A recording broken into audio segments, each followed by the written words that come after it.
Hello,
hello, hello.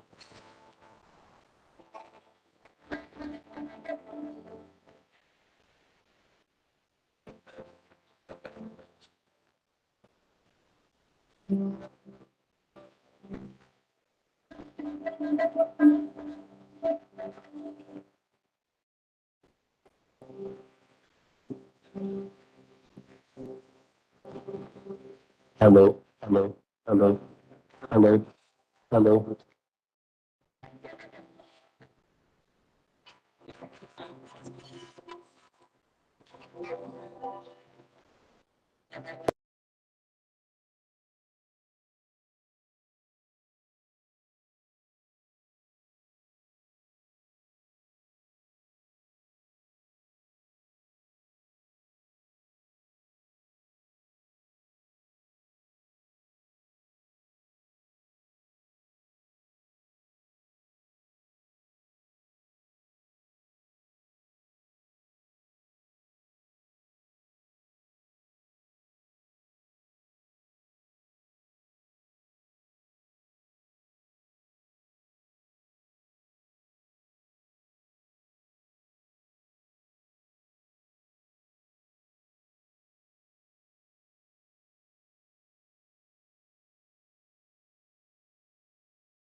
कौन था sir?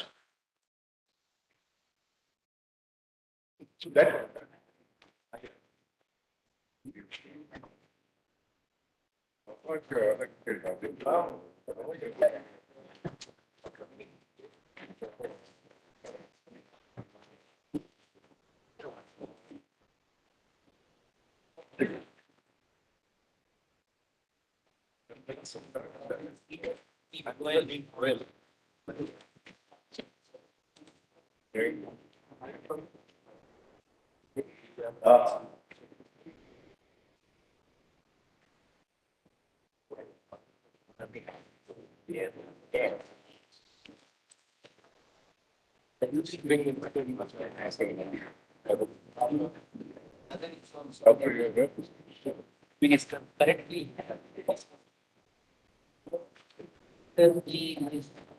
White space is understand that other question.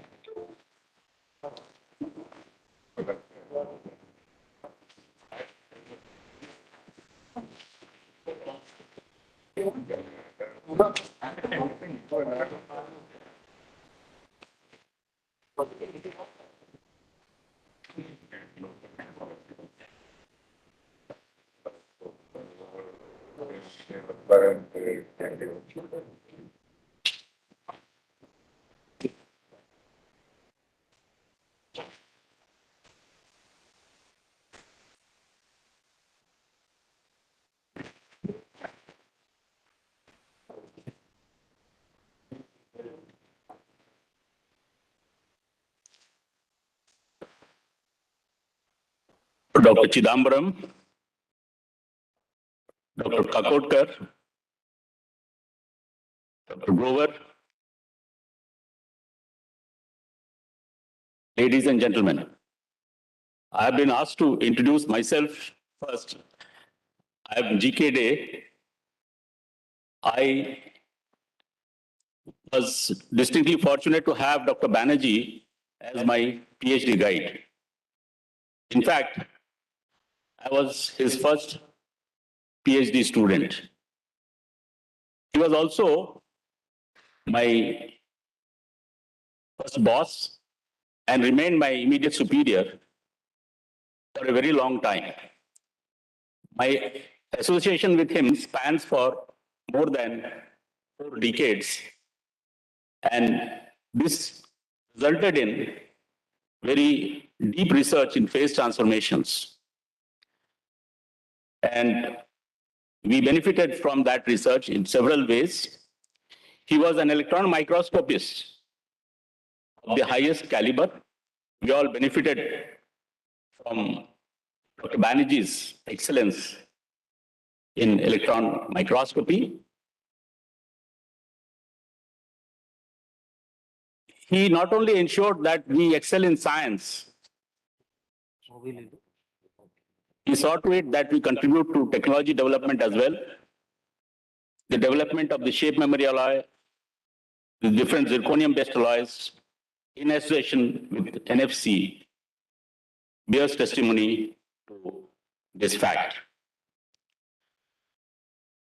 He was able to nurture bodies like Indian Institute of Metals, EMSI, Electron Microscope Society of India, and Materials Research Society of India,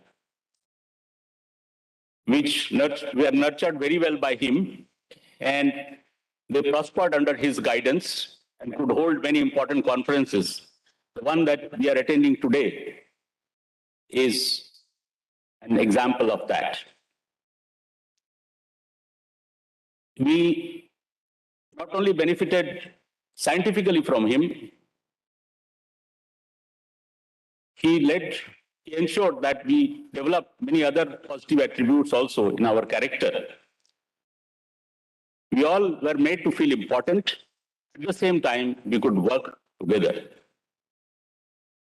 In fact, his contributions to us, his imprint on our mind and body is so deep that words spoken in few minutes or few hours, even few hours, I cannot express that.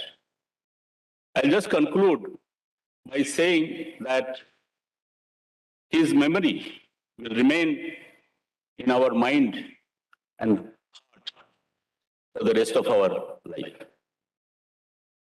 With these words, I welcome you all to this session, which is the last session of the conference organized by Materials Group, Indian Institute of Metals, Materials Research Society of India, and Electron Microscope Society.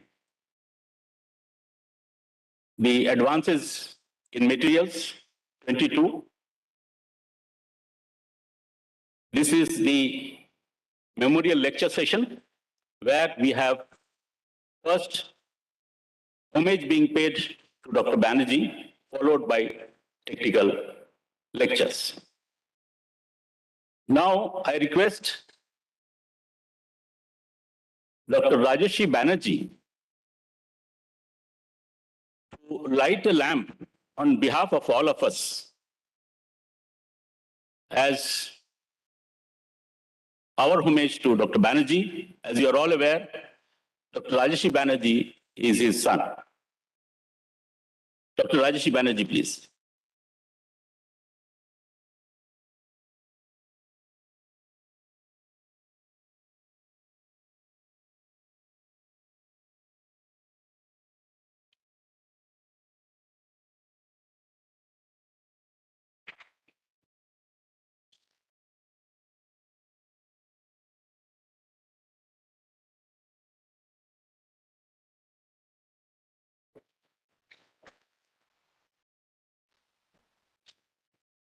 It's now my pleasant duty to invite Dr. Kakodkar sir,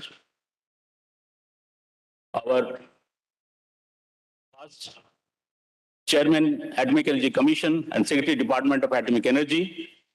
He needs no introduction to this audience, for that matter, any audience.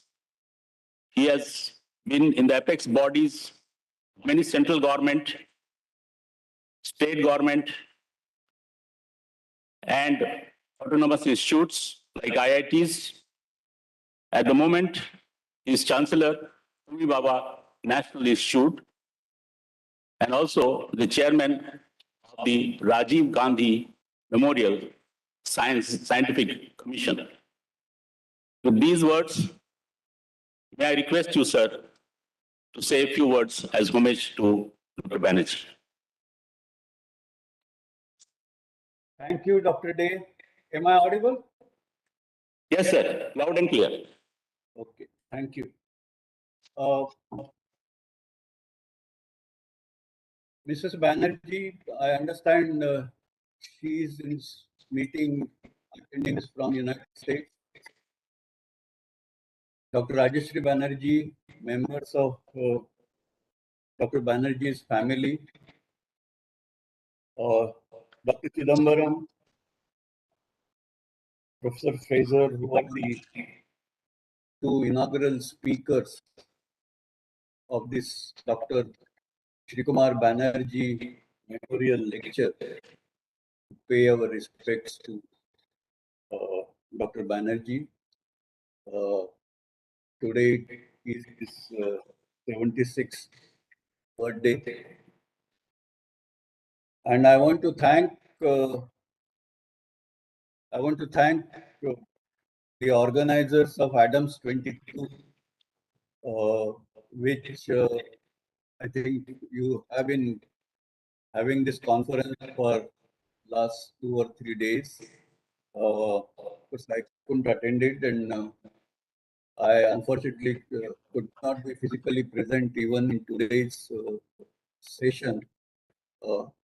And so I'm connecting to all of you from Hyderabad, where I'm presently. I have come here for some another engagement.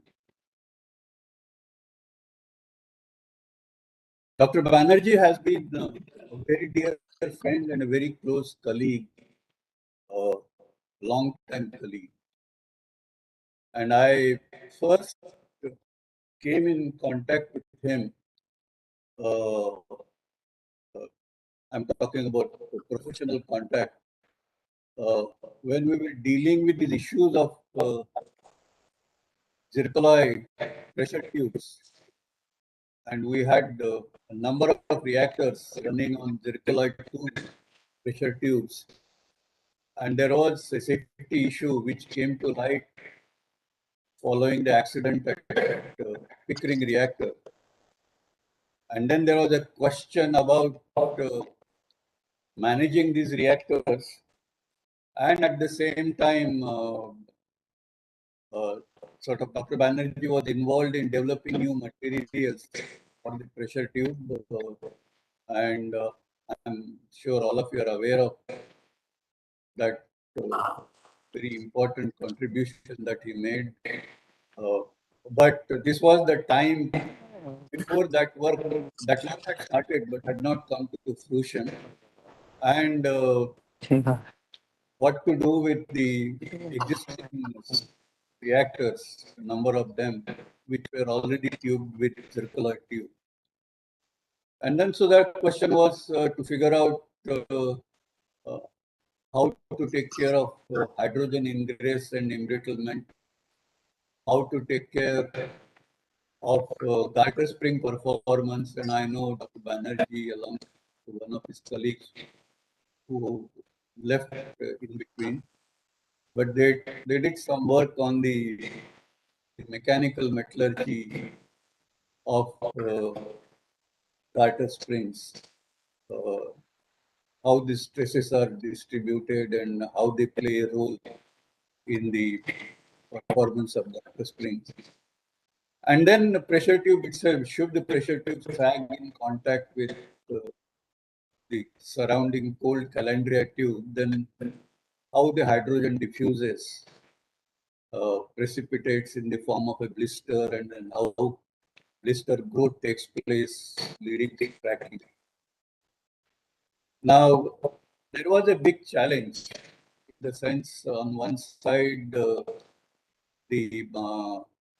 was pressure from Canadians, pressure from international community to shut down all these reactors, because following the Pickering example, everybody felt that you could have the next bad event here in India. Our challenge was these are the assets and we must understand this. So I had several of my colleagues, Dr. Sinha, Dr. Datta, and a number of them. They developed a lot of models, essentially to be on par with the understanding Canadians had. And we in fact had an IAEA conference dedicated to this issue between Canadian team and the Indian team, and prove to them that we know what we are doing and we can manage these reactors. During that time, I used to interact very closely with Dr. Banerjee to understand the metallurgical aspects, to understand, because we had launched a lot of program in terms of the collecting data related to the creep, the hydrogen embrittlement, and so on. And so that is where I started interacting with Dr. Banerjee to the measure, while of course he was continuing his work on the development of Niobium pressure tubes. And as you know, we managed all these reactors to run for the full life that the zircaloy tube would permit, in spite of safety concerns. And of course, today all of them are replaced with zircaloy tube without prematurely shutting down any of the reactors, and of course, without getting into any of the safety issues. So that was a very trying time. And when we work or collaborate in trying times with such challenges, your friendship becomes that much deep, much intense. So I did enjoy this wonderful relationship with Dr. Banerjee. And then later, after I became chairman AEC, Dr. Banerjee became director BARC. Of course, in between Bhattacharjee had there, but after that, Dr. Banerjee became director BARC. And then we started talking more about the program, atomic energy program as such, and different contours. And that continued right since that time till even after both of us were retired, but that was the common theme between us to engage. On a more personal note, Dr. Banerjee was I think he had a deep cultural, philosophical side to his personality and several aspects of how the societies move, how the societal behavior changes was part of our common discussion. It was very enriching. So now I think all these are a part of our memory, which will remain with us for a long time. I wish to express my gratitude for the great friendship that we have had all this time, and wish to pay my respects to Dr. Banerjee on this occasion. I also wish to convey my regards to Mrs. Banerjee and the entire family.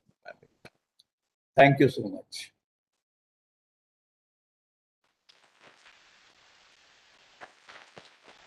Thank you, sir. Today is also his 76th birthday, Dr. Banerjee.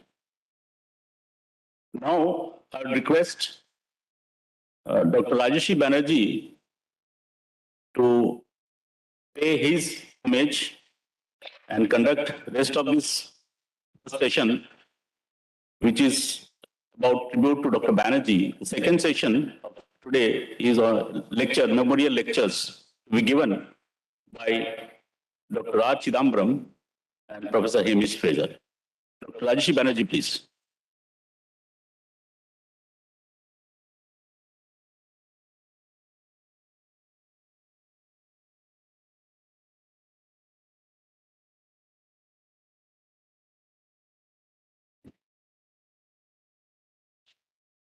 Thank you very much, Dr. Day. It is a very special occasion. And first of all, I've been here for the past 3 days for the ADAMS conference, and I would like to thank the enormous effort put in by a lot of you to mark this special occasion of sort of like the 1 year birth. You might say like more like an anniversary now, not really a birthday anymore, of my father. And definitely, I have to thank Dr. Vivekanand Kain and Dr. Raghavendra Tiwari and a host of a lot of people who have put in enormous amount of effort behind this conference. In some ways, it also reflects what I think is more of the legacy of my father. Again, it's, I have lost my father, and that will always be a big loss. But to me, he was much more than a father, and that is reflected in a lot of the audience sitting in this auditorium, as well as virtually from different parts of India and some from other parts of the world. The last 3 days has shown what, through the scientific talks that went on, how much people have been influenced, scientists and researchers from different parts of the globe and in different age groups. And that is, to me, sort of a lasting contribution, because, a lifespan of all of us is limited, but what you leave behind in terms of leaving behind footprints in the sands of time, as borrowing from the famous poem, is what makes, your impact. That's the legacy. And for me, my father will continue living through that legacy, through all of you, and from many other people from all around the world. So I won't take too much of time I didn't prepare a very formal homage. I was just thinking what has been going on in the last 3 days, and this is the final fourth day. We are, in some ways, it is as our, as a sort of from a Hindu philosophical point of view, we celebrate a person even if they have departed. And that is what we are doing today. So, but of course, it is still a very emotional time for us as a family. And I'm conducting this session on behalf of our family and some very, very close friends of my father who were with him more than 50 years together. So they're literally like an extended family. And it's an honor and a pleasure to have some of them in the audience with us today. And that is a wonderful thing.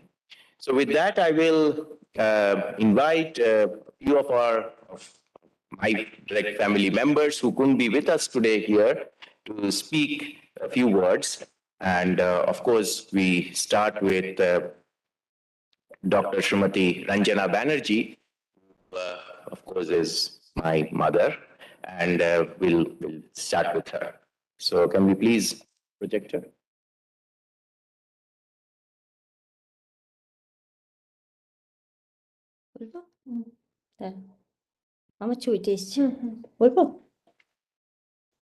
Yes. I welcome you can all of you. Yeah, sure. I welcome all of you to today's very special occasion on the 76th birth anniversary of my late husband. After 51 years harmonious togetherness, I stand alone in front of you with memories to last a lifetime. Srikumar was not only at the helm of affairs in his professional life, but he also devoted time to his family. He was a very caring husband, father, and son. He always encouraged all of us to pursue our dreams. He encouraged me to complete a PhD program in chemistry from UDCT. He had a keen sense of observations and he paid attention to detail in his work. He was very unassuming by nature and had simple tastes.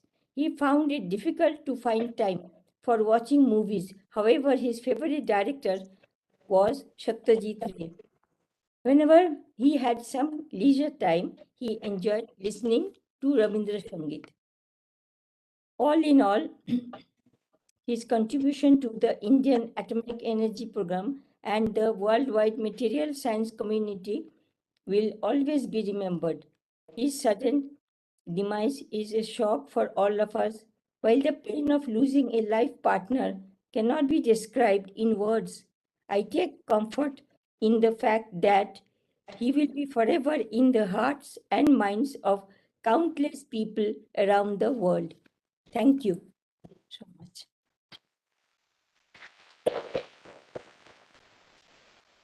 Thank you. So we will now move on to Mrs. Dipanvita Banerjee, who is my wife and also, I wouldn't say just a daughter-in-law for my father, but literally like a daughter. So Dipanvita, you can please.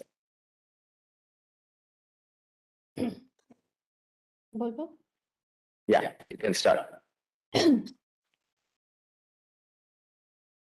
Many years ago, when my alliance with Rajeshi was fixed, I first met my father-in-law. At that time, I realized he had a very charismatic personality. Despite being a world-renowned scientist, he was so unassuming. He asked me a few questions which I could answer. Though I felt nervous, he allayed my fears. Over the years, I have observed that he was a teacher par excellence. He would lucidly explain difficult concepts in a manner that would appeal to one and all. He also had a wonderful sense of humor, and in addition to this, he was an eloquent speaker, keeping his audience enthralled with his speeches on a plethora of diverse topics. After the sudden demise of my parents, Baba offered solace, came forward, and acted as a pillar of support. He was not only a caring father, husband, and son, but also a doting grandpa to my daughter Ritu. The passing away of Baba has left an unfillable lacuna in our family, and we are all grief stricken. However, his inspirational life and his principles will always guide us. He has truly left his footprints on the sands of time forever. Here are a few lines on the role of a father in a family. This is my composition. A father teaches us to embrace difficult situations with a smile. He inculcates values in us. He teaches us to accept defeat with dignity. He is the role model of every child. He helps us shape our destiny. In the twilight years of his life, he reminisces about the past. The warmth of his love will always last. Thank you. Dhanyavad.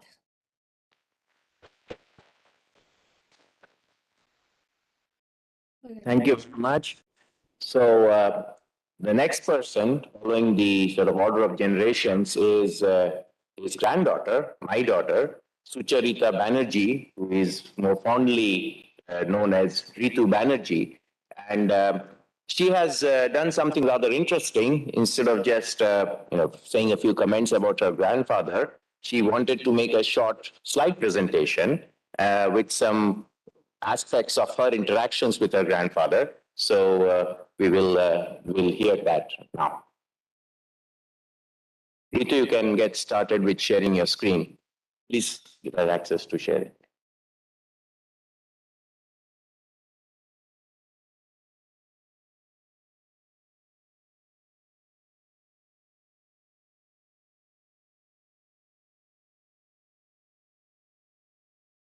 Hello, everyone. I'm Ritu, and I am currently a second-year mechanical engineering student at the University of Texas at Austin.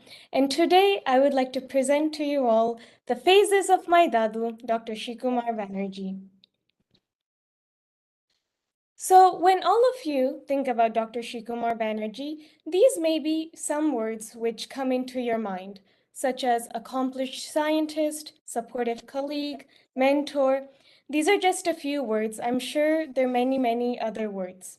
However, for me, when I think of Dadu Srikumar Banerjee, these are some words which pop into my mind, such as curious, fun-loving, best friend.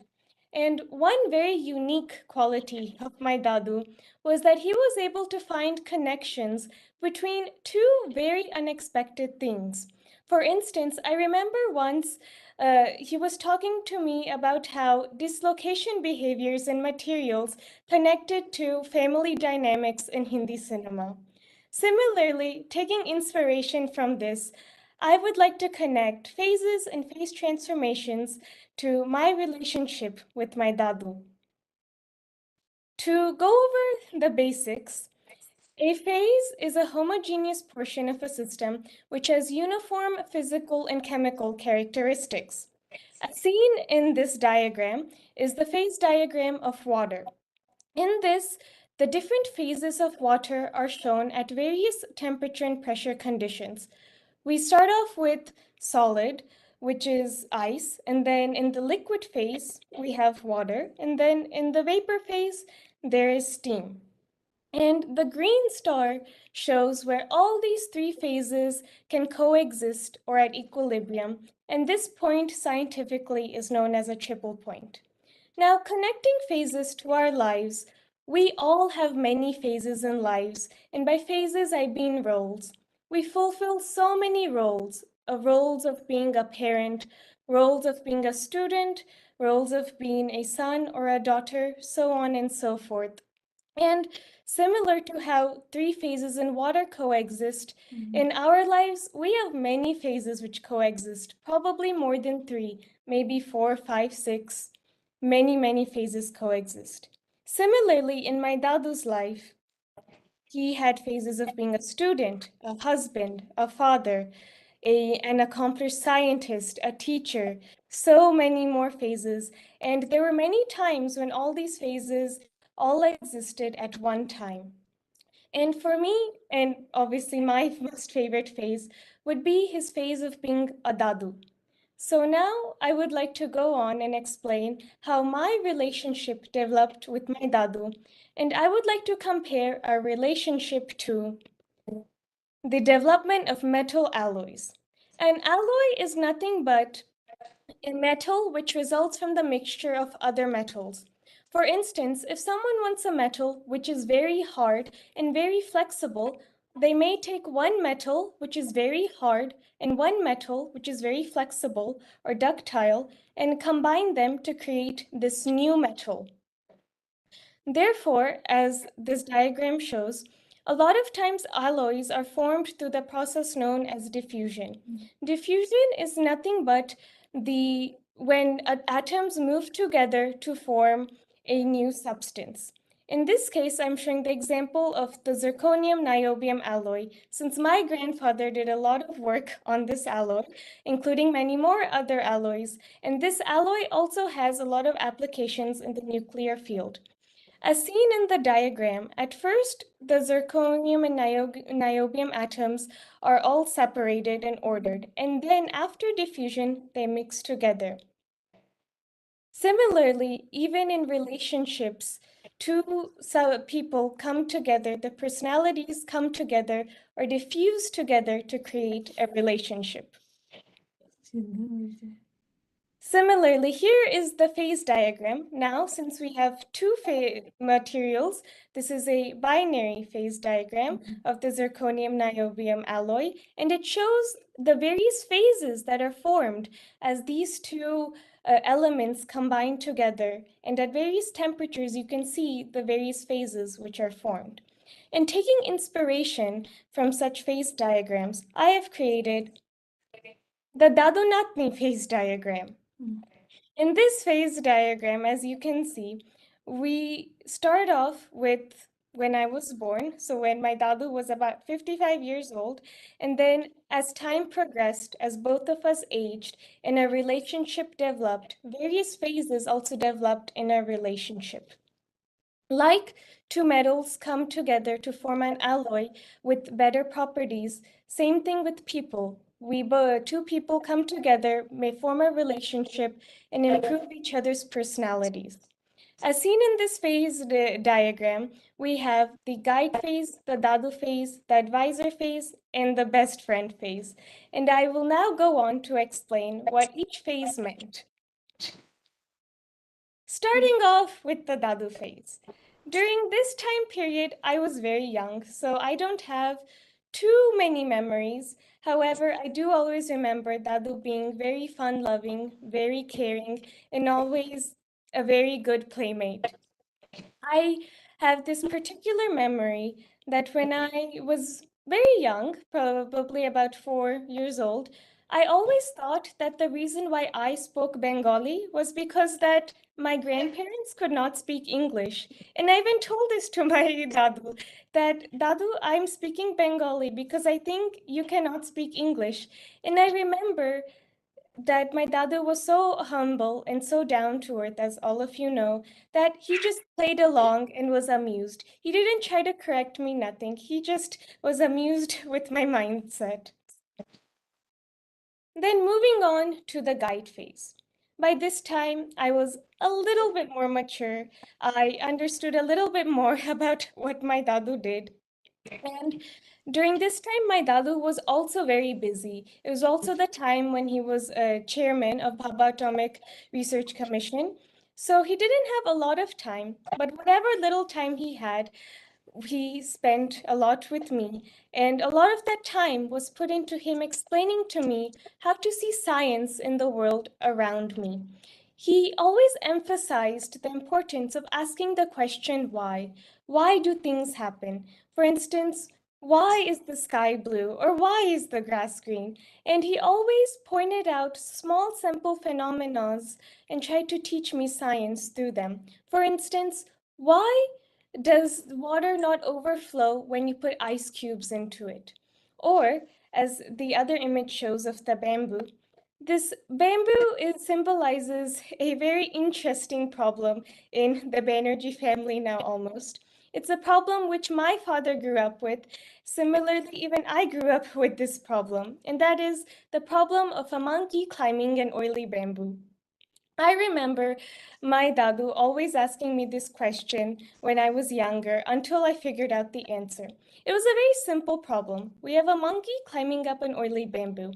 He climbs up 3 feet, falls down 2 feet. He again climbs up 7 feet, falls down 2 feet, and so on and so forth. And my job was to find out at the end of all this how many feet the monkey climbed.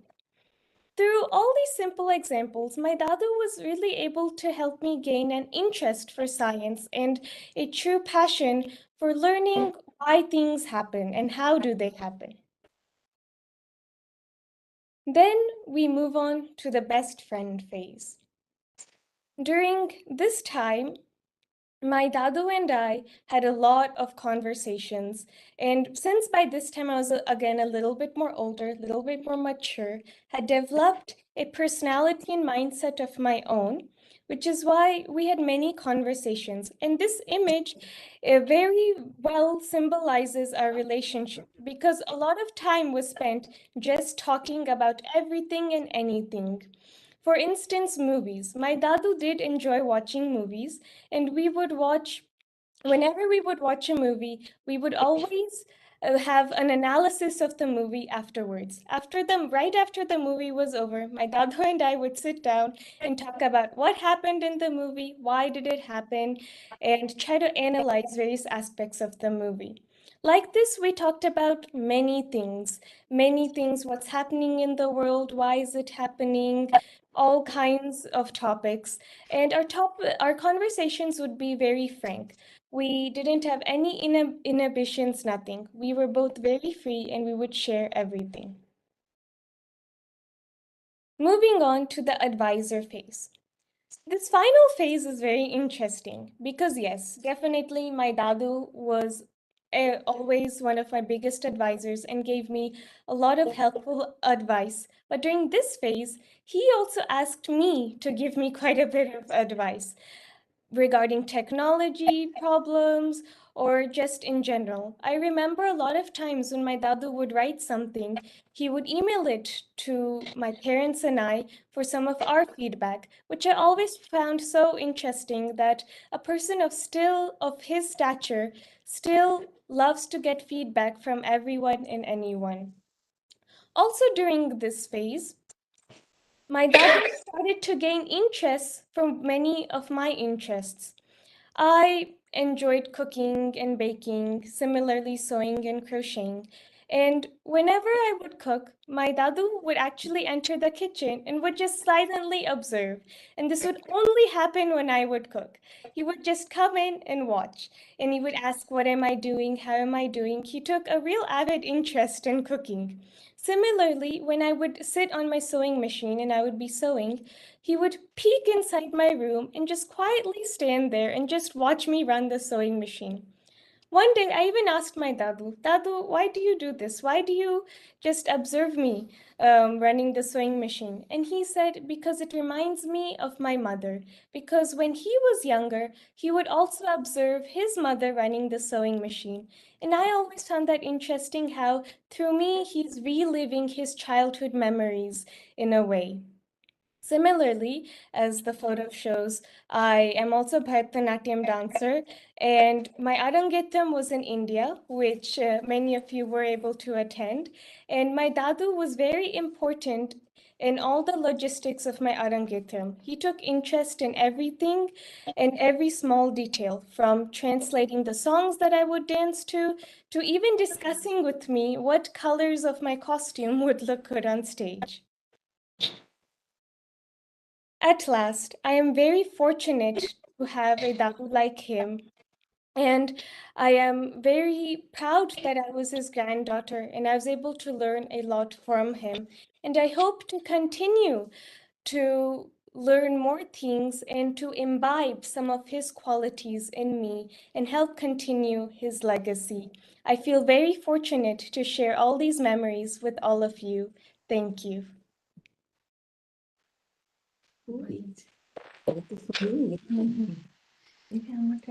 Thank you very much, Ritu. It was a pleasure to listen to you. I hope all of you enjoyed it as much as I did. She did not share this with me. It was supposed to be a surprise. So I hope we definitely enjoyed it. And I guess another third generation material scientist in the making in some ways. So with that, I would like to call on Dr. Tapan Kumar Mukherjee as a sort of representative of his close group of friends. And this goes way beyond just the part that his close friends were from BARC and had a lot of technical interactions, but this is also a very close personal group, as I just mentioned in the beginning, like an extended family. And that extended family concept doesn't pertain to my father, but it pertains to me and even my daughter, in what I'm saying in subsequent generations, because the children have all grown up together and so on and so forth. So without taking much more time, I'd like to invite Dr. Mukherjee, please.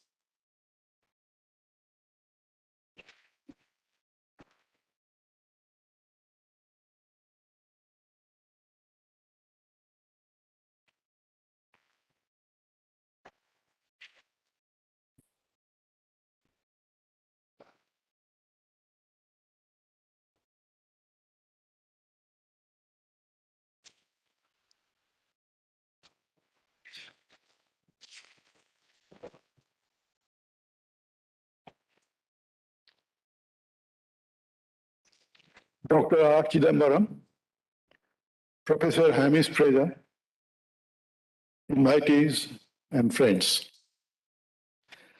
At the outset, let me thank the organizers for inviting us to attend today's Srikumar Banerjee Memorial Lecture Session and participate in his reminiscence by family and friends.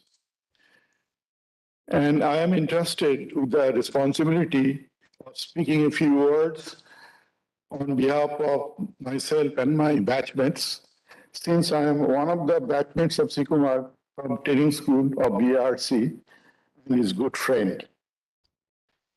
In fact, we both grew up along with our families at Anushakti Nagar as close neighbors. Today, I intend to speak a few words about my personal bonding with Srikumar and not about his career growth at DAE and his outstanding achievements in the field of physical metallurgy, which is very well known. I met Srikumar for the first time 55 years back in a train proceeding from Howrah station of Calcutta to Bombay. The compartment carried a young bunch of engineering and science graduates who were selected to join the 11th batch of training school of BARC. He attracted my attention as a jovial and confident young man who passed out from 1967 batch of metallurgists of Kharagpur IIT. At that time, I could never imagine that one day this young man would occupy the highest chair of Department of Atomic Energy. That's how our long journey of togetherness started as friend, later as colleague in Metallurgy Division of BARC, and also as family member. In fact, we became very close to each other during our 1 year stay at training school hostel, since Srikumar was unique quality of making friendship.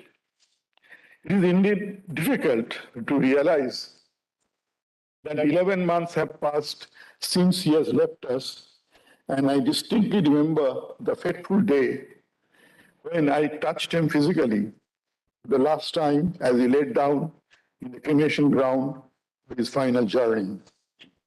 His last moments were most peaceful and he did not even bother his dear wife sleeping next to him. He could have easily lived another 15 years or so and continued to contribute in all spheres of life. But then God was probably very fond of him and was in a hurry to take him away from us. But that's how the life is, and I'm sure his legacy would be well carried out in coming days by his colleagues and friends, and of course by his worthy son, Dr. Rajarshi Banerjee, now a professor of University of North Texas, USA, and his beloved granddaughter, Ritu, who has started excelling in her academics and extra academic activities. Srikumar will be always remembered by all of us for his personal traits like honesty, kind-heartedness, and easy-to-approach persona. He was a born teacher and loved to share his knowledge based through numerous presentations and lectures. I admired his capability of speaking out on any subject, from nanomaterials to religion, whenever he was called to inaugurate any symposium or conference. So let us finally pray so that Srikumar could rest in peace, and we would all miss him forever. May God give his wife, Ranjana, strength to withstand this incredible loss. Thank you all for your kind caring.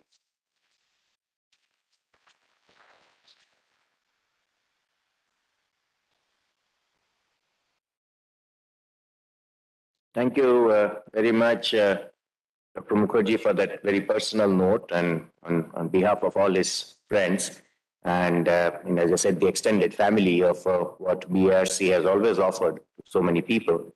We are on time, and I think we should keep on time the session. That's one thing my father was very particular about, and trying to make sure that everything goes on. But I thought the few minutes remaining, I would like to share with you on a positive note and a little bit of a little amusing note, a generation before my father.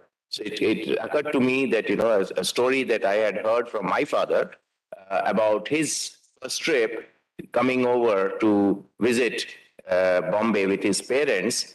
Well, it's not his first trip maybe, but like close to the time of his early days in Mumbai, to show them what is this Bhabha Atomic Research Center. So my grandmother was still alive. I never got to see my own grandmother, but they both had come, my grandfather and grandmother, with my father. And my father told me that, when my grandmother was, shown the region of Anushakti Nagar, in those days, it was, of course, not fully developed. She had just made a remark that my grandfather said, this is one of India's prestigious atomic energy establishments. And my grandmother was, obviously not aware of, she was not that well educated, but she just made a remark, well, maybe my son will rise here someday and do something good. And my grandfather had brushed it off aside, said it's okay, he's just starting. But, it's sort of like, to me, quite a bit of reminiscence, I thought, and I've heard this story directly from my father, that from that point to, that is fortune, providence in some ways, his abilities, he did rise to literally leading the entire atomic energy program in India, and also became a global scientist in many ways. So with that, thank you very much for attending this session, and as an homage from the whole family to his memory. Thank you very much. So I guess I just say that we will reconvene after a short, high tea break. I will do that. Yeah. Thank you very much, Dr. Rajarshi Banerjee, and all family members and friends, our most respected Dr. Srikumar Banerjee, sir. Special thanks to Ritu for sharing your thoughts in such a fascinating manner, and the way you connected the memories of your Dadu with the practical metallurgy was really larger than life. Thank you, Ritu. Thank you so much. You all are now invited for a cup of tea, which will be served in the dining hall of this very auditorium. The next session will start at 10:45 a.m. Indian Standard Time, which consists of Dr. Srikumar Banerjee Memorial Lectures. So kindly join us back then. The dining hall is just to the right once you move out of this auditorium. Thank you very much.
Good morning to all of you again. We are going to begin the Dr. Srikumar Banerjee Memorial Lecture session. To chair this session, we are fortunate to have with us Dr. Deepankar Banerjee. Dr. Banerjee is a professor at ISC Bangalore. He had been a former Chief Controller of Research and Development, Defense Research and Development Organization, a former Director of DMRL. He was awarded Padma Shri by the Government of India, member of all the academies, and the past President of Indian Institute of Metals. Dr. Banerjee, please, to conduct the session.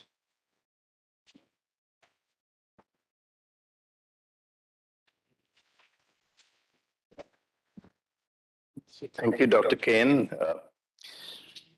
Srikumar Banerjee was, first of all, to me, a close friend. We shared spaces and collaboration in science. And as we grew in our administrative roles in our respective organizations, we interacted in other spheres as well. And so I'm truly privileged and honored to chair this first memorial session. This lecture series has been initiated by the Mumbai chapter of the Indian Institute of Metals. And so to initiate this special occasion, we have a distinguished metallurgist and chairman of the Mumbai chapter, Dr. Indradev Samajtar, to tell you something about this lecture series, and the memorial lectures will then follow. So Dr. Samajtar, there you go.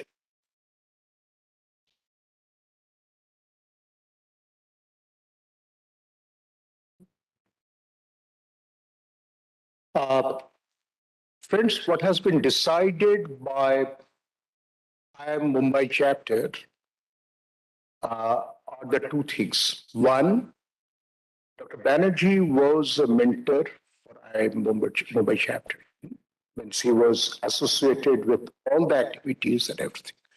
Yes, he was also past president of IIM main body, more than that. So what we have decided is to set aside a particular fund as corpus, which has been done, and also to fix a committee, which every year on this day is going to hold Dr. Srikumar Banerjee Memorial Lecture. That's what has been the plan. The committee decides who will be the speaker or speakers. So that's how we'll go. This is the first of that series. Thank you all for coming.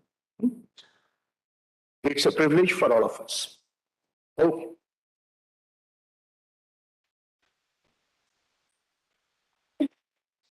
Thank you, Dr. Samajtar. Dr. Srikumar Banerjee was a child of India, first of all. He represents some of the best in Indian science. He has provided leadership at the highest levels of the science and technology policy of our government. But as the chairman of DAE, but particularly in the classic science that he's done, he's also a truly international figure. So therefore, today, we have the privilege of having with us two very distinguished speakers who know him intimately in each of these spheres. And so therefore, it is my privilege, first of all, to introduce Dr. Rajgopala Chidambaram. If you will come up to the dais, sir. And as he comes up, let me say a few words about him. In his leadership of the Bhabha Atomic Research Center, as chairman of the Atomic Energy Commission, as principal scientific advisor to the Government of India, Rajgopala Chidambaram has served our country with honor and distinction in multifaceted ways. He has been recognized for his contributions by the Government of India with the Padma Vibhushan. He has also provided international leadership to the growth of atomic energy programs. He was the chairman of the Board of Governors of the International Atomic Energy Commission in 1994-95 and has participated in the Commission's reports in a vision for the future of atomic energy. I suspect at heart, and quite relevant probably to today's talk, he continues to be a crystallographer and a distinguished practitioner of solid-state physics that he was in his early career, and probably still is. I recall first meeting him when he came to DMRL as director of BARC. As a head of the Electron Microscopy Center, then I explained to him the nuances of convergent beam electron diffraction, and I could see the interest that's sparked in him. But also of relevance today is that since he was director in BRC from 1990, he has seen Srikumar Banerjee at close quarters. And in Dr. Chidambaram's outstanding work on the omega phase, his science also intersected with Srikumar's own science. So, sir, we are truly honored to have you here with us today and maybe invite you to give this talk.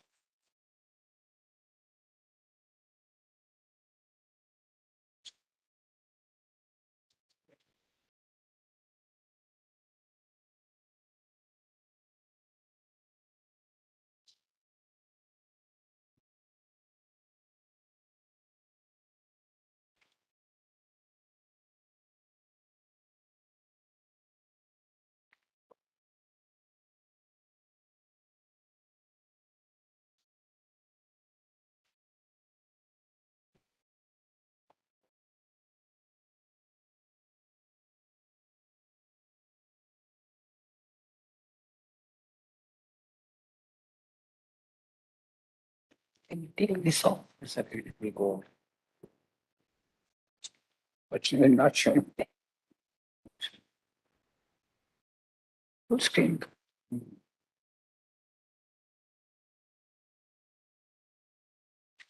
can otherwise.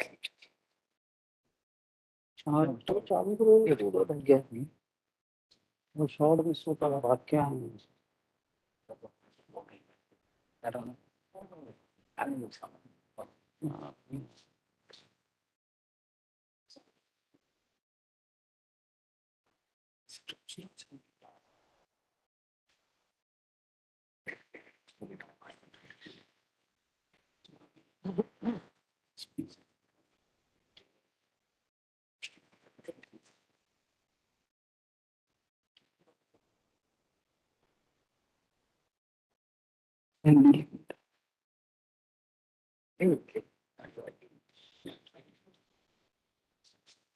So up and down there.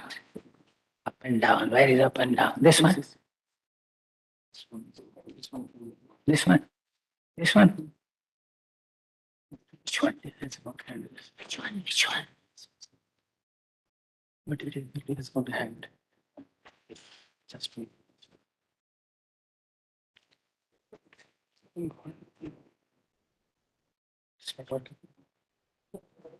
Next slide. I want rest of it, don't worry. Where is the switch for next slide? नीचे करना पड़ेगा.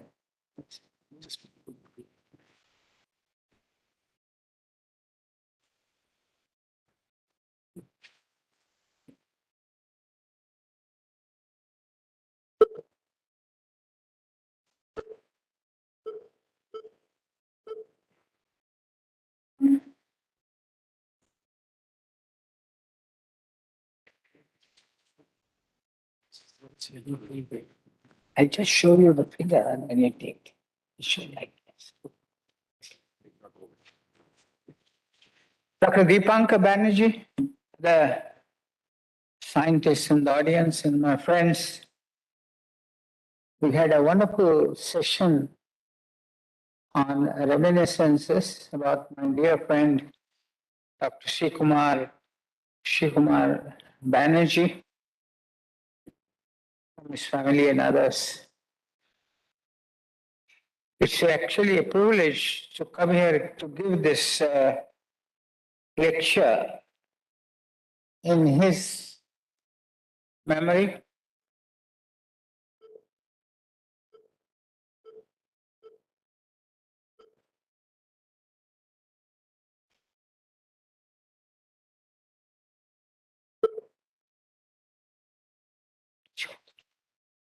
Don't get it.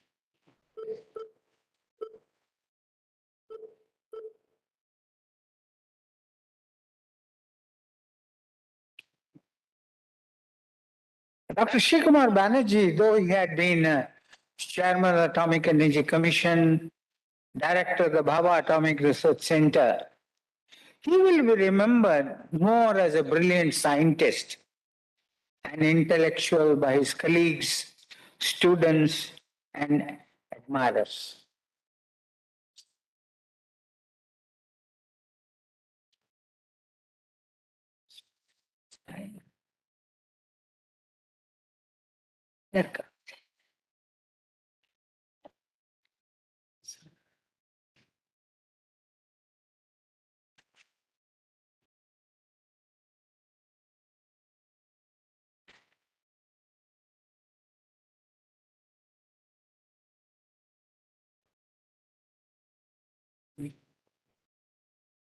Small technical problem, please.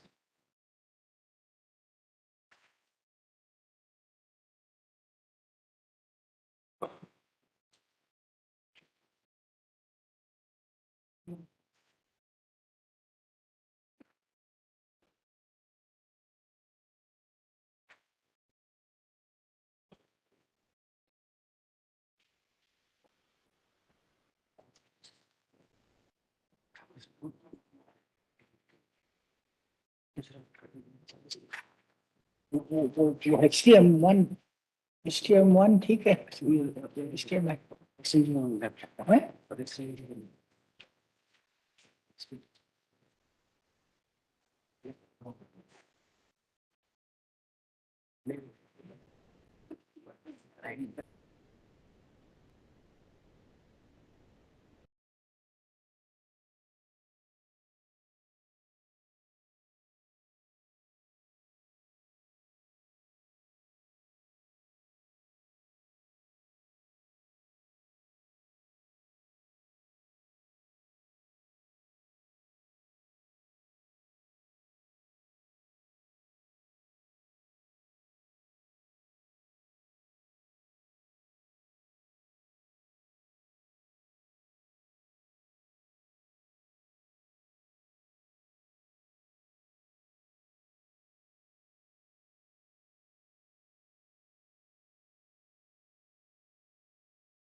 He had his exceptional reputation as a leader and a scientific mentor.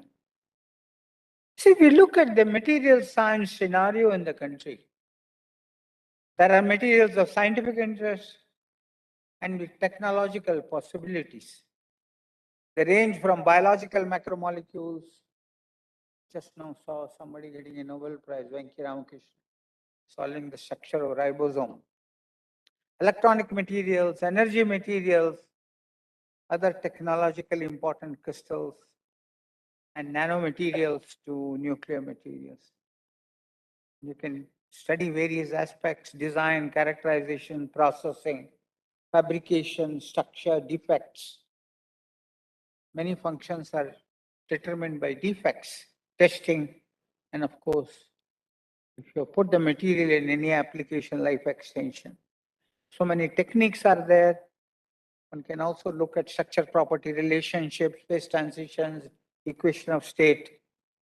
And we also know talk of sustainable materials, just like the context of sustainable development. And also we have to worry about recycling. Quantity of waste that we are generating, auto waste, electronic waste, so many solar panels, what are you going to do with them after their life is over? The solar panel waste. All these people, of course, are getting to be aware of these problems and are working on it. See, all technologies depend on materials. And if you look at key enabling technologies which we require for accelerating development and strengthening, all dependent on material. Whether it's nuclear energy, renewable energy, conversion, storage, lithium-ion batteries, alternates, photonics, and so on. And one also talks of the other term, frontier technologies that take advantage of digitization and connectivity. They include artificial intelligence, Internet of Things, blockchain, 3D printing, gene editing, and so on. All these technologies are strongly dependent on materials development. And to study these materials, fortunately, we have got very good facilities in India, not just diffractometers and electron microscopes and NMR and all that, but big facilities like our Indus 2 beam lines, very heavily used by material scientists, and of course our own Dhruva reactor. All these neutron scattering instruments are available for studying materials. Of course, one can study materials under varying temperature, varying pressure. Pressure as a parameter covers a much wider density range than temperature. Maybe 20%, something like that, expansion, then the material melts. Whereas you can compress a material to half its density and even more. And these are good to confirm theoretical calculations. For example, equation of state. And then you can apply pressures, look at it even through spectroscopic methods. And you can do it under pressure, you can do it under shocks. The difference between static and dynamic pressure is the dynamic pressure, shock wave, not only increases the density, but also increases the temperature. So you look at the shock Hugonio and the high pressure isotherm, you will find there a difference coming from that. This is the one showing this because this is an old work which Srikumar was very much interested. I've discussed with him a long time, alpha to omega transformation. It's a very strange transformation from hexagonal closed pack to simple hexagonal. And it all depends on D-band occupancy. It's what drives the transformation. Shape memory alloy is interested. Srikumar has written also about it, papers along with his young colleagues. Shape memory alloy is based on nickel titanium. when plastically deformed in the low temperature martensitic phase, they can be restored to the original shape or configuration by heating above a characteristic temperature. And the shape memory effect has contributed to the extensive popularity of this material, particularly in space applications, but also in biomedical applications. Because this is what I've just taken a quote from Srikumar's work here. The course of the martensitic transformation is affected by strain fields in the untransformed parent phase. And one of the consequences which that group had found out was the thermal arrest memory effect, where the martensite to parent phase transformation remembers the temperature of arrest in the previous thermal cycle, and then so on. Very interesting. Anybody interested? Still valid. Defects. See, physicists generally like to study perfect crystals, and metallurgists like to study defects. Of course, not a sharp boundary. The latter is because the material function very often is governed by defects. Various kinds of defects, point defects, which I've listed here, line defects, and planar defects, grain boundaries, space boundaries, all these are very important in metallurgy. But defects may sometimes even decide the structure itself, as probably happens in the case of quasicrystals. Field I was interested in a long time, and we had worked on this. This is, at that time, as many of you know, if you cool any material too fast, it becomes amorphous. Cool it slowly, it will go into the crystalline phase. Somewhere in the intermediate region, it becomes a quasicrystal. And we had the famous Penrose tiling model, in which instead of one unit cell, they used 2 unit cells. It was not done by Penrose. Penrose was a mathematical work, but was used by Schechtman and others in order to talk about how with 2 unit cells you can explain 5-fold symmetry, which is normally prohibited in crystalline materials. The question I asked myself was, if the material didn't have time to solidify with 1 unit cell, how can it do with 2 with very good, very strong rules that are governing this? That is why when we see, the whole idea was, how do you, in a solid material, how do you get a 5-fold phase? Now, octahedron, I'm sorry, icosahedron has a 5-fold. It's the best coordination. If you align a number of icosahedra together, it will give you 5-fold diffraction symmetry. Intermediate atoms can become glue. And that probably, in our opinion, was the idea of, then of course, pressure can lead to amorphization of materials under pressure, ISET, and most important, silicon acting quartz under pressure. It's actually, if you look into it, this pressure-induced amorphous phase is a kinetically frustrated state, as if it's caught in a jam, doesn't know what to do, becomes amorphous. Then, of course, one can do modeling. Modeling is concerned descriptive structure, dynamics, energetics, physical and chemical properties. Now we have access to it even in India, supercomputers and first principle energy calculation methods. In the Los Alamos, in Manhattan days, those guys had to work with the Birch-Morgan equation of state. Now we have much better, and all these densities functional theory and molecular dynamics calculations. All this is having a very big effect on materials development. Of course, in the old days, we had done the equation. By that time, even in the 90s, this first principle methods had come to a large extent, and we had done it for things like thorium. Climate change, here also materials become very, very, very important. And according to the IPCC report, of course, the new report has come 2021, but 2020, but it's mainly the conclusions are the same.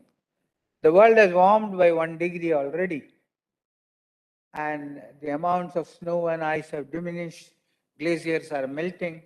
But if you don't do something about it, things are going to go out of control. And mitigation of these effects is one of the important aspects of studies of climate change. And key measures to achieve mitigation goals include renewable energy, nuclear, carbon capture and storage, including bioenergy with carbon dioxide capture, forestation, of course, very important. And the achievement of these mitigation goals is heavily dependent on development of new materials. Renewable energy beyond silicon, perovskite. See, whatever we say is going to, people are going to use coal in India for the next 20, 30 years. Otherwise, you can't satisfy the energy demand, then it will go down. But this is the program we had started when I was the PSA, and we had brought together 3 organizations, BHEL, NTPC, and IGCA.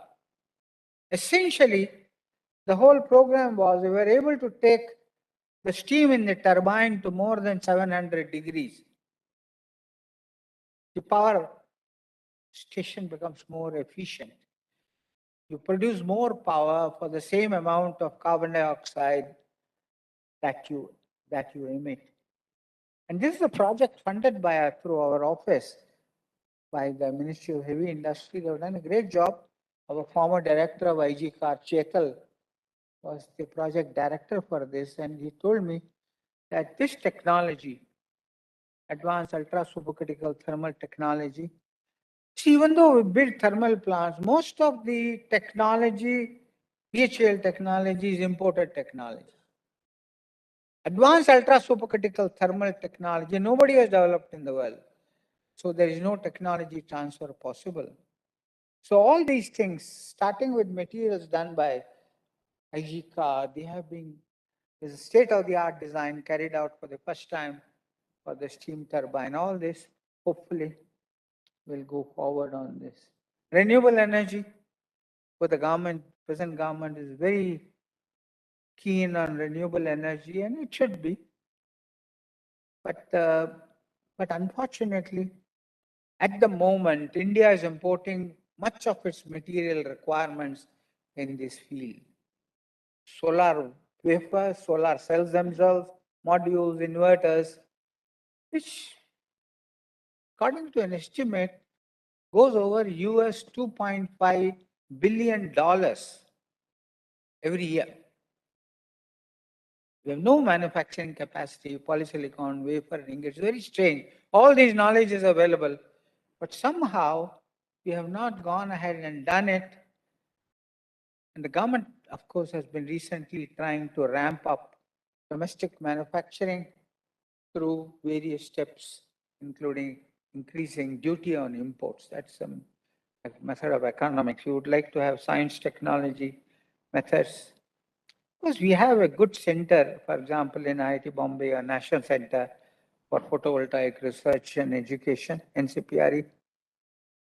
Lithium-ion batteries we must develop for storage, because renewable energy is intermittent, solar in particular. And CSIR has a major program on batteries. It's going well. They are also setting up a 100 crore plant in Chennai, lithium-ion battery plant. And the government has recently announced a big tender. I don't know the full details on a lithium-ion battery bank. And then these high entropy alloys, the aircraft engines work better at higher temperatures. But above 1150, the nickel superalloy in their turbine starts to soften and bend, which could quickly lead to engine failure.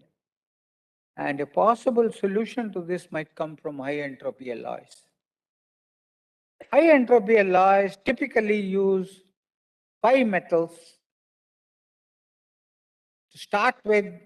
To make the problem simple, they were in equal proportions. So this fixed number of elements in the mix and the equal proportion proposition has been questioned. The number of possibilities then become practically infinite. Have such a large number, what the proportion to mix them? And artificial intelligence and machine learning is beginning to be used in this. And as this guy says in a paper in Nature, those numbers, if you are going to allow it, the high entropy alloys, that it's a very difficult thing.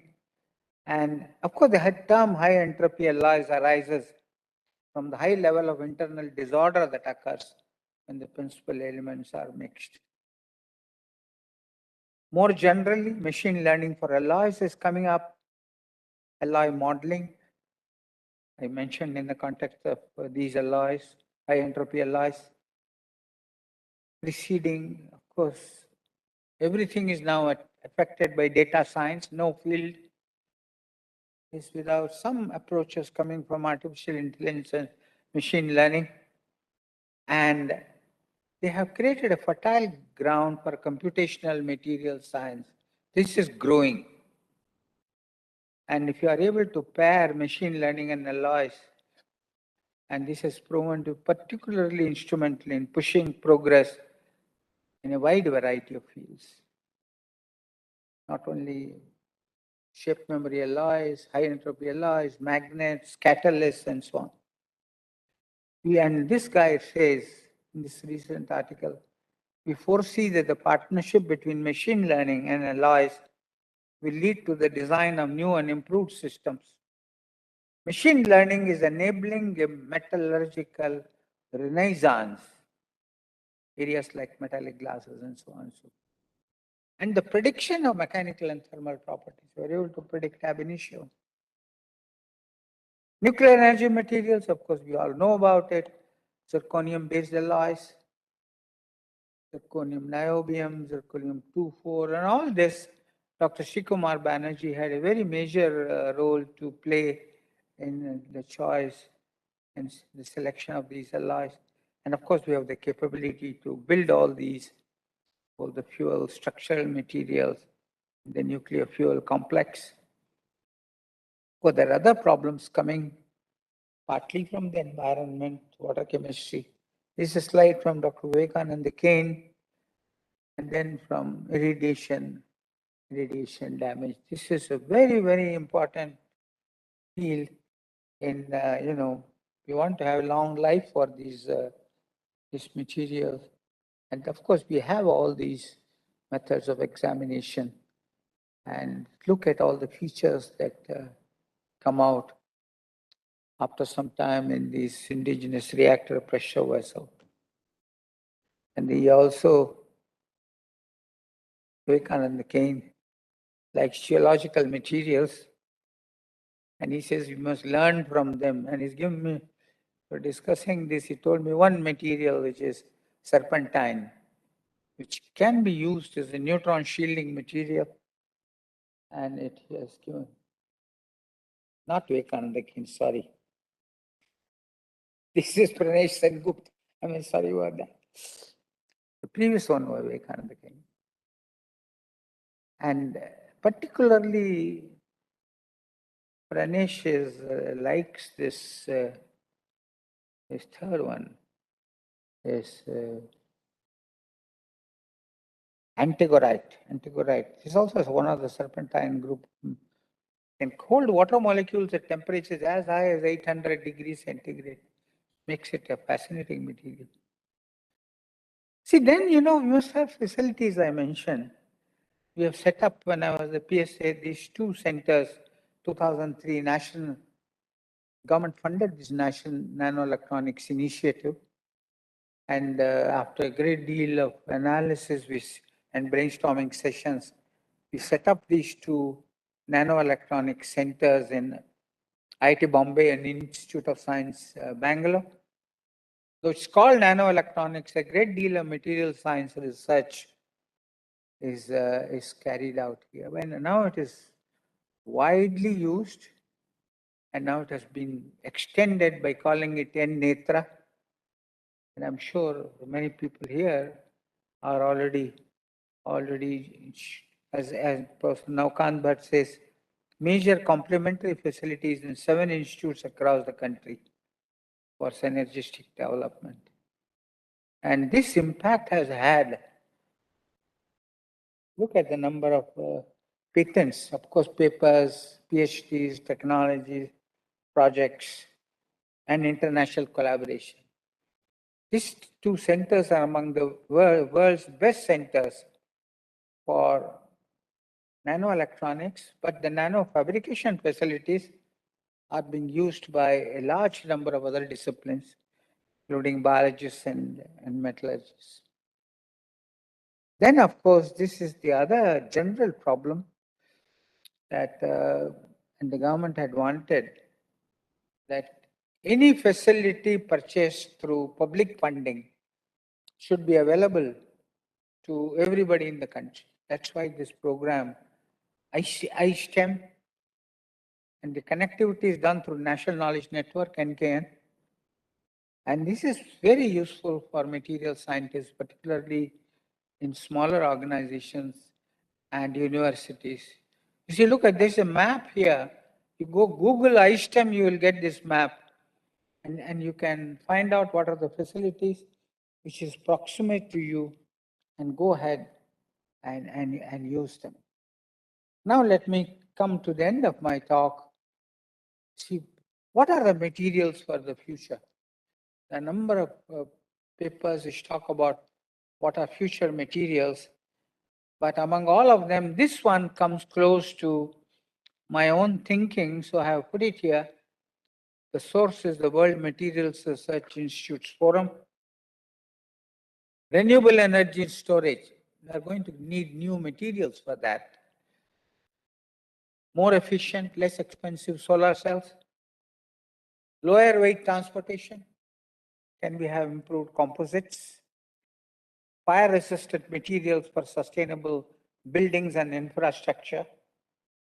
Materials requirements are in medicine and biology, in bone and tissue replacement. There's a lot of opportunities here. And climate change, as we said, materials for carbon capture. Rapid design and manufacturing is one of the technologies. And additive manufacturing is beginning to grow. 3D printing, as it used to be called, more generally additive manufacturing. And then, as I mentioned, recovery and use of scarce resources, enhanced recycling. Otherwise, some of the materials we may run out after a few generations. Desalination, BRC has a very big program, and this availability of good potable water to everybody in the country. Desalination, and then ultra purification. And then, of course, improved corrosion protection, how to get the materials to do that. And finally, modeling and data for property prediction. There's also an interesting term, which is called materials genome. Genome, normally we talk about human genome. But what this professor from Pennsylvania State University has said, that you can do the same thing for materials, microstructures, properties, arrangement, crystal structure, atoms, arrangement of atoms, crystal structure defects. All these, if you put together, you will get something like a materials genome. It helps us, particularly combined with artificial intelligence and machine learning, in order to design new materials. And I think we should also do more in this, and also the European Union have started this accelerated metallurgy project focused on alloy design and simulation. So many new techniques are now available for this. Now, in conclusion, we should remember that not to ignore basic research. When I talk of development of materials, it looks as though it's applied research, but actually, you can't build a strong technology superstructure without a foundation of basic research. And this is an example I like to give from the Manhattan Project. Plutonium is a very funny material, large number of phases. As you solidify it, first is going to delta phase, something like 15 gram per cc. Then you come to room temperature, 19 gram per cc. Now, if you increase the density of a solid, it becomes porous and brittle. And the Manhattan guys had a problem on how to use it in a nuclear weapon. They went and asked Cyril Stanley Smith. And he said, add 3% gallium, it will never go to the alpha phase. So that's what everybody who designs nuclear weapons now does. The meaning is, this is only an example. But if you want to develop a materials technology lab or any technology lab, you should have access to top-class basic research scientists, either in your own organization or in proximity. And this is what this year is about, 2022. The United Nations has declared this as the year of basic sciences.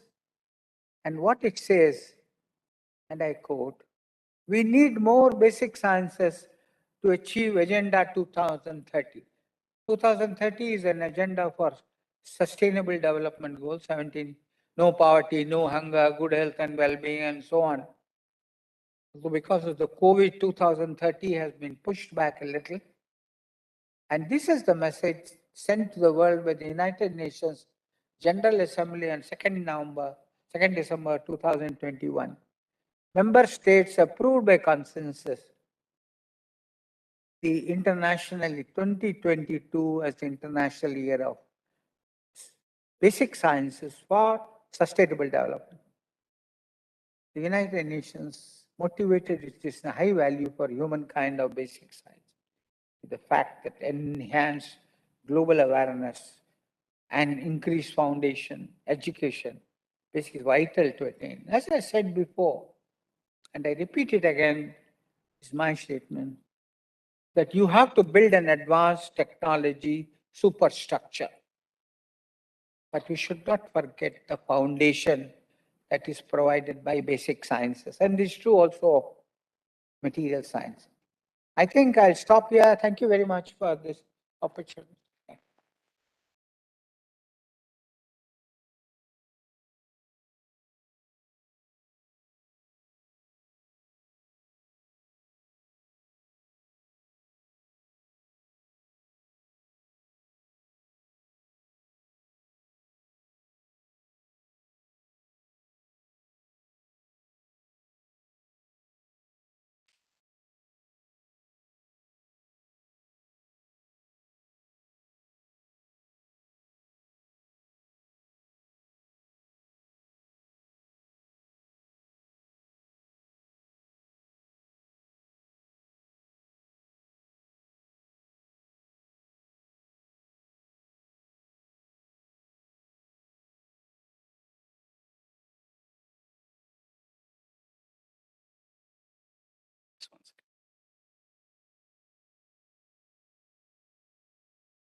Could I request Professor Hamish Fraser to come up there? And while he does so, I'm really delighted to introduce him to this audience. Professor Fraser is the Ohio region's eminent scholar and professor of the Department of Material Science and Engineering at the Ohio State University. In an extraordinarily distinguished academic career, he has contributed to our field of material science in many ways. He has been at the forefront of research endeavors in the field of electron microscopy, particularly in titanium metallurgy and in general in structural materials.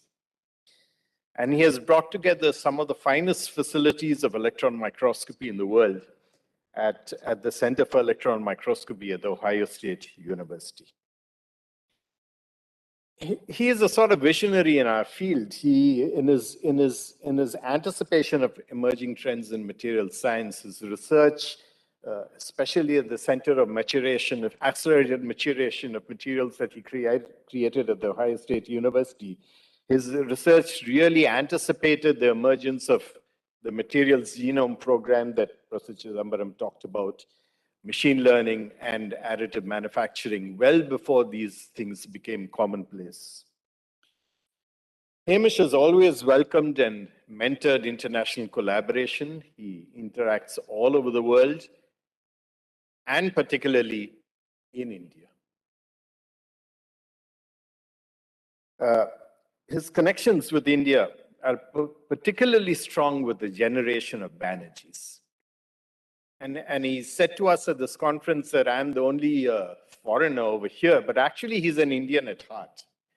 And if you look carefully at a corner of West Bengal in the Sundarbans, you will find a little town called Fraserganj.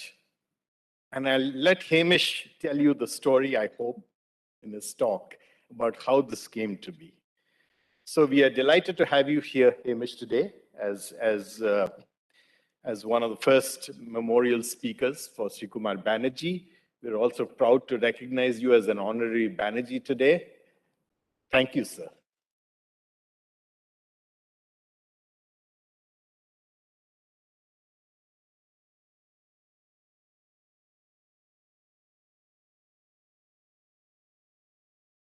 Well, thank you very much indeed, Deepanka.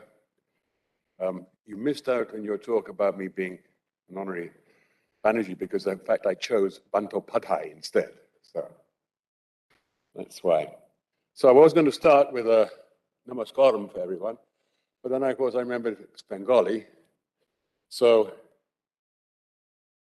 what I should start with is Subhadina. And then I should say, Kamanacho Sabai.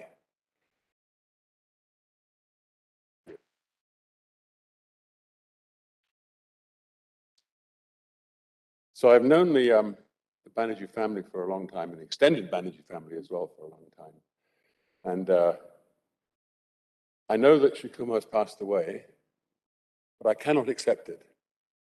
And I live daily not thinking that. And I know that at some point, we'll be discussing papers again. But so it's bittersweet, I know. I'm very privileged to be standing here to give one of these talks, and especially following that superb talk first. But thank you for putting all the technical detail in. So mine's a mixed talk of me blabbing about my relationship with the family, and then some couple of technical examples to show that it's we did stuff together. But first, let me give many thanks to Dr. Vivekanand Kane and Raghavendra Tewari and the program committee for providing me with the privilege of presenting one of the inaugural Srikumar Banerjee lectures. Especially Dr. Kane, who has incredible influence around the world with Indian consulates. And he assisted in me being able to obtain my conference visa, which turns out to be worth more than its weight in gold, and also more difficult to obtain than a US security clearance. So, boy, they're making it quite difficult for us to come to conferences. So I'll come to the lunches next time, but I'll have to wait outside the corridor. But we'll see. But anyway, you went through tremendous hoops for me, and I'm very, very thankful for that. More of my colleagues from abroad should be here and would love to be here, I'm sure, but here we go. Okay. So this is a day when we at once express our profound grief and sadness for the passing, but very importantly, we must celebrate and give thanks having known and benefited from our relationships with Srikumar. And again, so this is the bittersweet when someone does pass away. One's terribly sad, but also you remember all the great things that you did together and the experiences you had. And so I think we have to balance that as much as we can. And my first meeting with Srikumar was at the Fort Aguada Beach Resort in 1989 in Goa. And that was my first visit to India. And I thought, if this is India, wow, it's fantastic. Because, of course, Goa and the Fort Aguada Beach Resort was, in those days especially, was fantastic. And I noticed now I've got much competition along the coast in Goa, but that was a remarkable meeting. And you can see Srikumar looks something like either an advanced tennis player or a cricketer, but yet is this brilliant scientist. And I have to confess that in his talk, I didn't really understand what he was saying. And I was a bit embarrassed by that because the man was so brilliant. But when I then got to know him and he would explain things in such simple ways, you knew that he understood, right? And he always used to say that if you make an explanation that's complicated, there's probably something not there. Something's not quite right. And but that was my first meeting with Srikumar, and so we sort of went from there. And you can see the progression in the I think this was his 60th birthday, Raj. Yes, yeah. And but it turns out it's actually one of my favorite pictures because if you look, you see those very penetrating eyes in that beautifully kind face. It's so you have to watch out what you say because you might say something silly because it's such a friendly face. But that's one of my favorite pictures of Srikumar. So let me tell you about my connection to the Banerjee family. They took me in, especially after I took Raj in, because Raj came and was my PhD student at Ohio State. Then he was my postdoc at Ohio State. Then he was a research scientist at Ohio State. And he ran my group for me because he was much more competent than I was scientifically. And then finally, he actually had to go and get a real job. And then he went down to Texas. But I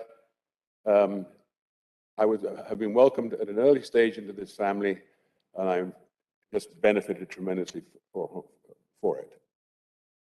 So this is also another one of my favorite pictures of Srikumar, because it shows again that he's probably made some statement that is incredibly deep, and yet he's got that friendly face again and smile. But this picture is really important because if you look at Ritu there, and look at those eyes, she listens to everything that Srikumar was saying, and she learned from it, and he was a devoted granddad, but she was a great student as well. And I just loved those eyes are so typical of Ritu looking at her granddad. So now, of course, Indian traditions and so on. So this was Srikumar and I in Nasik at a workshop. And Nasik is where the Sula winery is. And I think it's Maharashtra's response to Goa. This is a beautiful place. And we had a beautiful meeting there, but we were wearing these things. I wasn't quite sure what the name is, but and this picture I selected because although I'm holding a glass of wine, which everybody knows I normally hold, Srikumar turned to water after drinking a glass or so of wine. And in fact, this is a very historic vineyard because this was the first Sauvignon Blanc vineyard in India.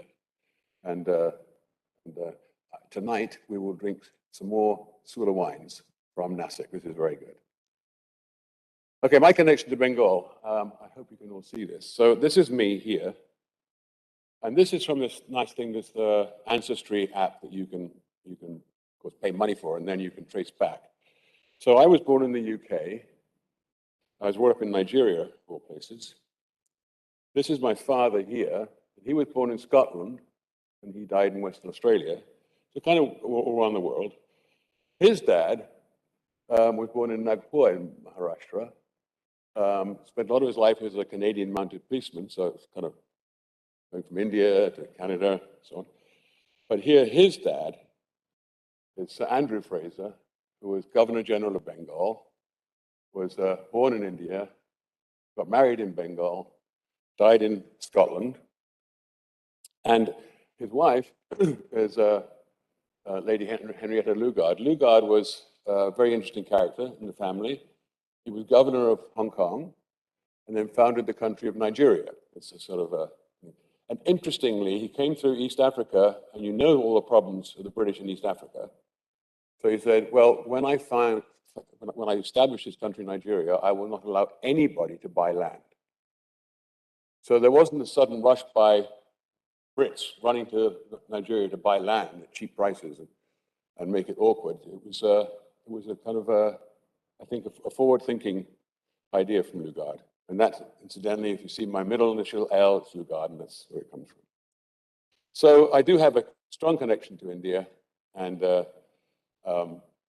Bengal in particular, although I must say that I spend more of my time in the south, I think, Chennai and Bengaluru. Although even Bengaluru, even they can't get away from Bengal. And so it's interesting.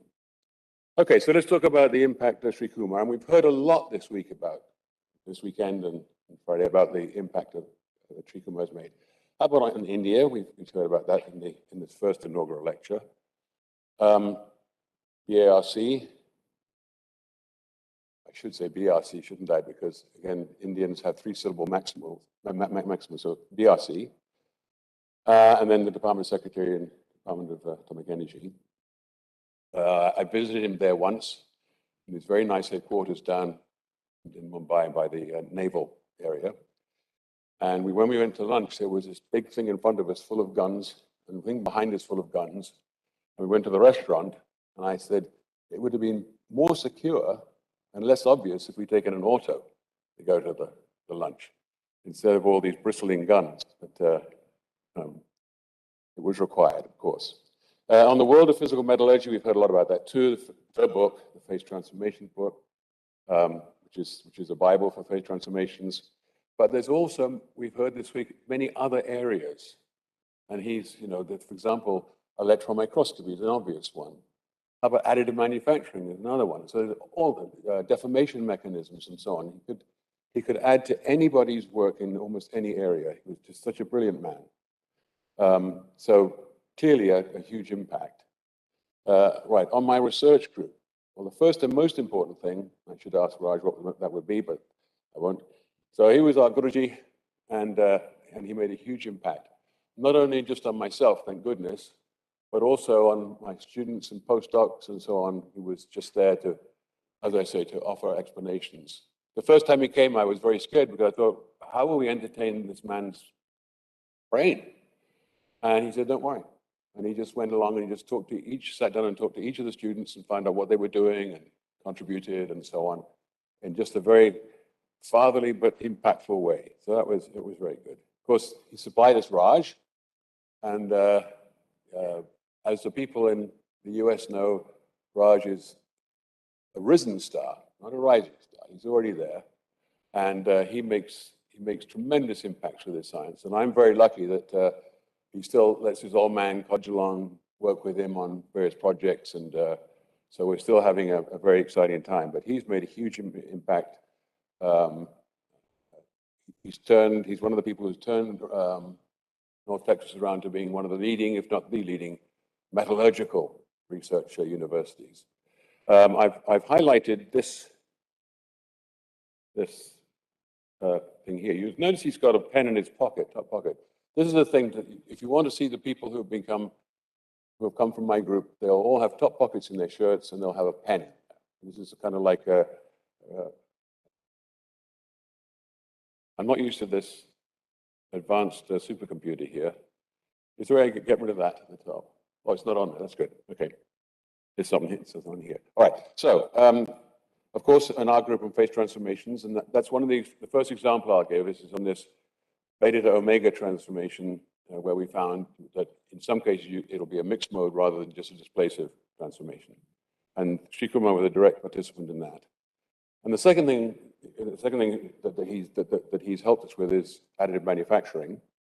And that'll be my second example, technical example, where we'll talk about gradient materials and microstructures, which again, he contributed to, and I'll show you why. So let me get going on the first example. This is one that happened some time ago. And we were very interested on how you could explain the way that we can, with metastable beta titanium alloys, get very refined distributions of alpha. There has to be something there that's helping nucleate the alpha. The question is, what is it? And if you look in the literature before that, when we started working, then the traditional view was you had this omega phase here that would act as a heterogeneous nucleating agent. Mainly it was claimed because it had a hexagonal, not close-packed hexagonal, but a hexagonal structure, and therefore that must be the reason. And the other was this, the possibility of this phase separation that can occur in the beta phase. And so those two were considered to be the culprits. But as we heard from Dipankar yesterday, and working with Dipankar as well, we know that there are a number of other instabilities that need to be discovered and considered regarding the nucleation of the alpha phase. So again, this is one of Dipankar's diagrams. We have the 2/3 1-1 longitudinal phonon wave, which are these two atomic columns here, displacing in these directions and forming this motif here. That's the omega phase. But then Dipankar predicted this 110, 1 bar 10 transverse phonon wave, where these three columns here would shuffle down. And that had not been seen previously, just been predicted by Dipankar. So we call that then the shuffle. Nothing else to call it at that point, hadn't been seen. So let's just talk about this omega phase, because this is what I wanted to get at. This is the 2/3 1-1 phonon. And I hope this works, because I did this on my Mac. Let's see if it works. Playing animation. All right, well, it jumped. But you end up with these columns. Do I dare go backwards? Yes. So these guys here, you can watch these guys. And playing animation. Okay, and then we end up with this rectangular form here, with these two atomic columns along this bisector. Okay, so then we took a titanium-18 moly sample, heat treated above the beta transist and quenched into cold water.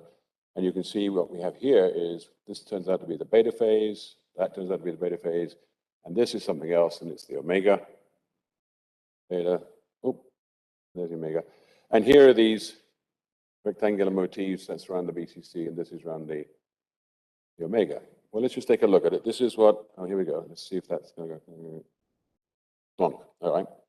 Plunk's good. There's the rectangle, and then you can see now these two columns here are lying along this line here, which is the bisector of the two short sides of the rectangle. Here's these atomic columns here in Hadar stem imaging. And here are these two columns in the middle, these two guys here. And so that's where they should be, and actually looks like they're more lying along that line like that. So these columns have done this, but they haven't done all the way. It's a partial collapse. So that was kind of interesting. So partial collapse within the omega nucleus. And so the first thing we did was the lads determined the maximum displacement that we had achieved, and it turns out to have this value of 0.2 of the 222 spacing. And so I want you to remember the value 0.2. We'll come back to that. Maximum displacement. Being metallurgists, the first thing we did, of course, was to heat the sample, age it. And so, of course, we formed this isothermal omega then, from the 8th level omega. Now the atomic columns are starting to look where they should be. So the collapse has continued. Why? And Rajashi and his group then measured with the atom probe, measured that from the omega nucleus, molybdenum had been rejected during this heat treatment. So therefore, it seemed that the presence of the molybdenum in the nucleus had prevented the complete collapse. And normally, in the old days, with metallurgists, we say that's obviously the fact. We've proven that experimentally. But in the modern day, we employed Srini and his people to do some calculations. So he's nudging someone's elastic band here, and with first principle calculations, he has made these supercells of pure titanium. This alloy about 8 atomic percent moly, which is like the composition that we had used, and then this very rich moly concentration here. And so he then ended up producing this plot, which on this axis here is the difference in energy between the beta and the omega phase. And along here is this normalized displacement with respect to the 2-to-2 spacing. And so you can look at this. Here's the red curve here is for the pure titanium, and you can see it goes downhill in energy all the way. So we would say, if Srini is correct, we would have here in our sample omega, because it's gone downhill all the way. Unfortunately, we don't see any omega, because in titanium, pure titanium, we get martensite, which frustrates the thing. So that's okay. So he has another life. Let's take a look at the very rich alloy. And you can see this goes uphill all the way. So there's no way we're going to see omega in that sample, and that's also the case. And for our alloy, you can see that the energy goes downhill to start with, has a little rest here, and then goes on downhill, and then starts to climb back up a little bit here as we increase this displacement. And so the maximum there, or the minimum energy here, would be around about, embarrassingly, 0.2. So it agrees with the experiment remarkably well. And of course, being an experimentalist, we're always very suspicious when that's the case. But this was done by Srini without knowing what the experimental result was. So we can count on that being pretty real. So that was again, a very nice example, I think, of using computational methods to back up what we're seeing experimentally. So that was, so we can say that with the shift of titanium atoms is restricted due to the presence of moly, and then, so this is, in this case, it's a mixed mode transformation. And we thought that was that was neat. As did Srikumar, was on our PRL paper there for that one. Before I leave the topic, I have to show you that with this other predicted transverse phonon wave to form this slightly broken symmetry, this was also predicted by, as I said, by Dipankar. And you can see here, I've uttered another nonsense, and you can see his reaction, I think, in this photograph. And so, but he did predict this, and so we went looking for it. And we found it. And when I say it's a royal we, Yufeng Chang, who was working in my group, then found it. I had no chance to find it because they don't let me use electron microscopes anymore because I would break them, I think. But this is BCC up here. This is what we call the O prime phase because it's the broken symmetry. Let me show you your eyeballs here. Where have you gone? Here we go. So this column here is slightly to the left of the line. That, the line goes through the center of that column. That's to the slightly to the left, through the center, slightly to the left. So you can see these shifts have occurred on every other plane, as was predicted. Just because there be some doubting Thomases, I've blown this up, and I've put the centers of the atoms here, and you can see, when I plonk the line down there, I think you can see very clearly in this phase, that is to the left, that more or less goes through the center, and that's to the left. Whereas on the BCC case, it just runs up and down through the center of the columns.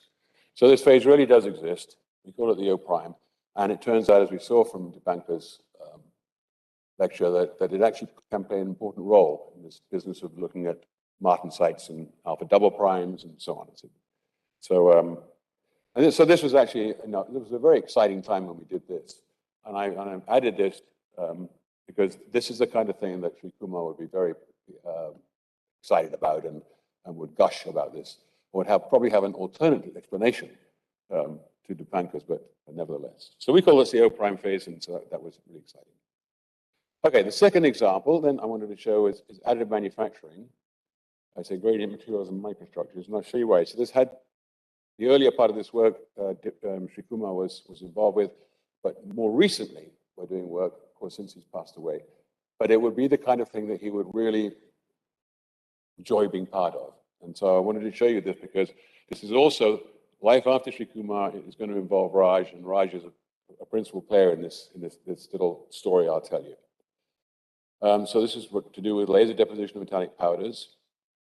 We bought at OSU, we bought the first commercially available blown powder machine from Optimeg. This was one of the very first machines for metal deposition that was available. And The feature of this, it had two powder delivery systems, so you can change the composition as you go, or you can use elemental blends to make powders without having to go through the expense of having pre-alloy powders made. And it's been back to the original, since its original purchase, been back to Optimec twice for updating.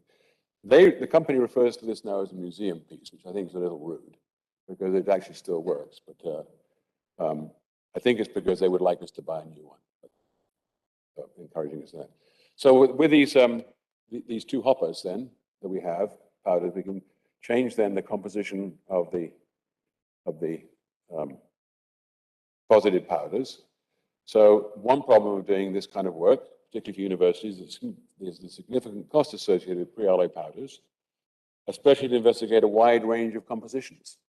So you can imagine if you have to make powders for each composition that you want to look at, it's very, very high cost. So we thought we'll use elemental blends. And so we'll just choose a particular composition, make that with elemental blends for powders, and that's fine. The problem is that you have a rapid heat extraction rate associated with the laser deposition, and that effectively limits the heat and time required for thorough mixing. And of course, we really want to have the thing completely mixed. And so our solution was to use the enthalpy of mixing. And the first time I actually talked about this, I said, it's just like having a bomb. Yeah, the audience went berserk. No one bombs in talks.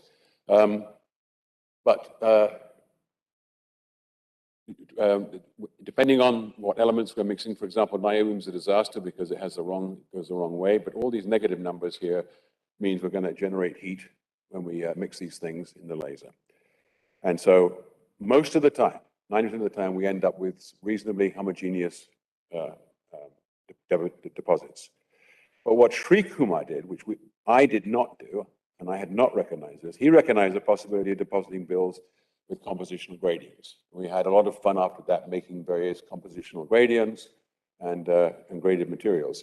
And guess what? If you listen to today's stuff, there's all this like, oh, we can do compositional gradients, you know, blah, blah, blah. Well, that was 15 years ago we did that, or more. So because Srikumar had the insight, the foresight to say, hey, we could use this technique with your two hoppers to do some gradients. So the example I'm now going to continue with now is the modern day, where we are today in this particular set of experiments. We use this gradient, as I'll show you, gradient method. So let's solve a problem in additive manufacturing. If you want to make components with titanium alloys, the problem you have is that when you deposit these titanium powders, you end up with these long, large columnar grains in the direction of the build. And that means you have a fair degree of anisotropy in the build, and that ends up with a deficit in properties. And so you really want to have something that has an equiaxed microstructure. And of course, usually when you have these columnar grains, you have a strong texture as well. Is this an important problem? Well, let me tell you why it is.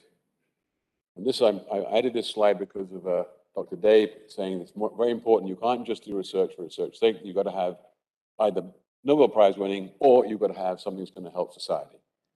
So, like most metal components or parts, these were previously manufactured via conventional methods such as forging and machining.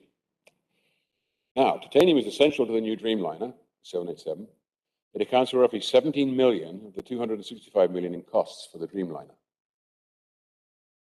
And Boeing reports that the 3D printed titanium components that it wants will reduce costs by roughly 2 to 3 million per Dreamliner. And in typical years, the company produces about 144 Dreamliners, so reducing the cost of titanium parts will have a major impact. And guess what?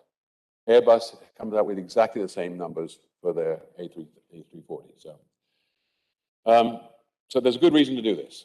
So what we said was, how can we take an alloy that Boeing would like to use, like Ti-64, because that's the most commonly used titanium alloy, how can we just modify it slightly with cellular addition so we can affect a columnar to equiax transition? And so our idea was based on the fact that we have a high rate of heat extraction in this process, And if we could add solute that would increase the freezing range of the alloy, then there'd be a greater chance that we could have a high degree of undercooling prior to nucleation that would then permit equiaxed grain formation as per Hund's criterion. It's a very simple idea. And so he said, let's just use computational thermodynamics, which means something like thermocalc or pandat, and to see what small additions of solute would open that freezing range. So for example, this is just for CP tie with nickel and CP tie with iron. And you can see that as we add those elements, we increase the freezing range. Okay, so that's one we'd like to try. So our prediction would be that both nickel and iron would, added to commercially impure titanium, will result in the equiaxed microstructure. And this is, there's the optical micrograph, but this is the, now using EUSD. You can see that this looks pretty equiaxed. That's the build direction going up here, so we're not cheating on the build direction. You can see we're working in a sideways view. And there's a fairly random texture that's produced. So it looked like that worked. That was pretty interesting. And this was an example where we said, okay, let's take molybdenum, and you see it doesn't open the freezing range very much. So we'd say, well, that's not going to work very well. And so when we actually did deposit it, it ends up being still at 9% moly, which is a bit of moly to be added. It still ends up with these rather large columnar grains. So it looked like we were, very simple idea to predict which elements would be useful. So we then said, okay, let's use, will this work with right, this says that with moly it didn't work, and we predicted it wouldn't work, so that was great. Will it work with alloys? Like, say, if we take Ti6-4. So we take Ti6-4 with nickel and iron, you can see that the freezing range is increased in both cases. How about a more complicated alloy like Ti-18, which is the Timet get round the Russian patent alloy. This should also work as far as we're concerned, because we're opening the freezing range here. And so let's have a look. So this is addition of nickel to Ti6-4. So this is Ti6-4, large columnar grains in the build direction. And that's Ti6-4 with 3.5 nickel, and you can see we produce an equiaxed microstructure. So it worked nicely there. And this is the Ti-18 there, and this is 3% iron. You can see we've ended up going from large columnar grains to equiaxed. So, you know, start sitting around patting each other on the back saying, this is great. We had a very simple idea, and it seems to be working out. We didn't even have to get first principles involved, which is okay. But, so that was great. The question is, though, let's say we have this alloy Ti6-4. The designers at Boeing say, we know Ti6-4, but we don't know Ti6-4 with a whole bunch of iron in it or a bunch of nickel. And what they'll say is, from the old days, iron is bad, because, of course, we had the beta fleck problem when you're making huge castings. But these are powders, so that's a different game. So that's when we thought about Srikumar's technique. We said, let's use Srikumar's technique, the lens gradient builds. Let me show you what I mean. We're going to start building here with, this is Ti6-4 with 0 nickel. And as we add the nickel, and here's the content, you can see we're going through this columnar region, and then we, about here, about 3% or so, we end up going into this equiaxed thing, and down here it's just very refined. Let's continue building, so continue then on, except we're going to reduce the amount of nickel. As we reduce the amount of nickel, we get through into this equiaxed zone again, and then around about 3%, it goes back to being columnar all the way down. So this tells us around about 3% would be what we need to get the equiaxed microstructure. And this also shows us it really is an alloying effect, because we can produce it and then we can take it away. So that was kind of nice. And then how about something more complicated? This is the Ti-18, and you can see this is adding iron to this one, and you can see it goes from columnar around about 2.5% or so, it goes into this equiaxed mode. So we can, again, without having to do any calculations, actually, we can just grow these gradients and say, well, there's where the cutoff is, to have the minimum amount of solute. So you're the closest you can be to the original alloy. Okay, but then came a challenge to our simple idea of extending the freezing range. And this is a little embarrassing for me. I'll show you why. this paper entitled Additive Manufacturing Ultrafine Grained High-Strength Titanium Alloys was published in Nature by a group from Australia. Oh, there's this guy here in it, who was working with the Aussies at that time, and had suggested that he'd look at titanium copper, because we weren't interested in titanium copper because you can't stop the intermetallic from forming. So he said, why don't you do titanium copper, and we can work together on this. But these guys all come from solidification of castings people. And so they believe in growth restriction factors. And so the last version of this paper, which I evidently was either sleeping when I read it or I didn't see it, took out the simple idea and put in this growth restriction factor as one that would predict the microstructural outcome. And so here's the microstructural outcome. For this alloy, they used 8.5 copper. The grain morphology observed was equiaxed, the random texture, and the growth restriction factor was 62 Kelvin. Okay. We would say, if you take our solidification range point of view, we actually end up with a very large value of solidification range for this alloy. So we would predict also getting equiaxed. So both would be possible. But of course, we wanted to try and sort this out. So we said, okay, what's the transition point if you're going to use growth restriction factor or solidification range? So we thought we'll use these two alloys, 20 vanadium and 12 moly. Why? Because they have a growth restriction factor of 0, 54, which gets close to 62, and for solidification range, we get 10 to 110 to 603. So we think there's enough variation here that we might be able to say at what point would we expect on growth restriction factor, what value we'd end up with equiaxed, and what value of solidification range would we end up with equiaxed. So first experiment then was with Ti-20. You can see that looks pretty columnar to most people. Our aspect ratio average about 3.1. Anything above 3 is considered by STM as being columnar.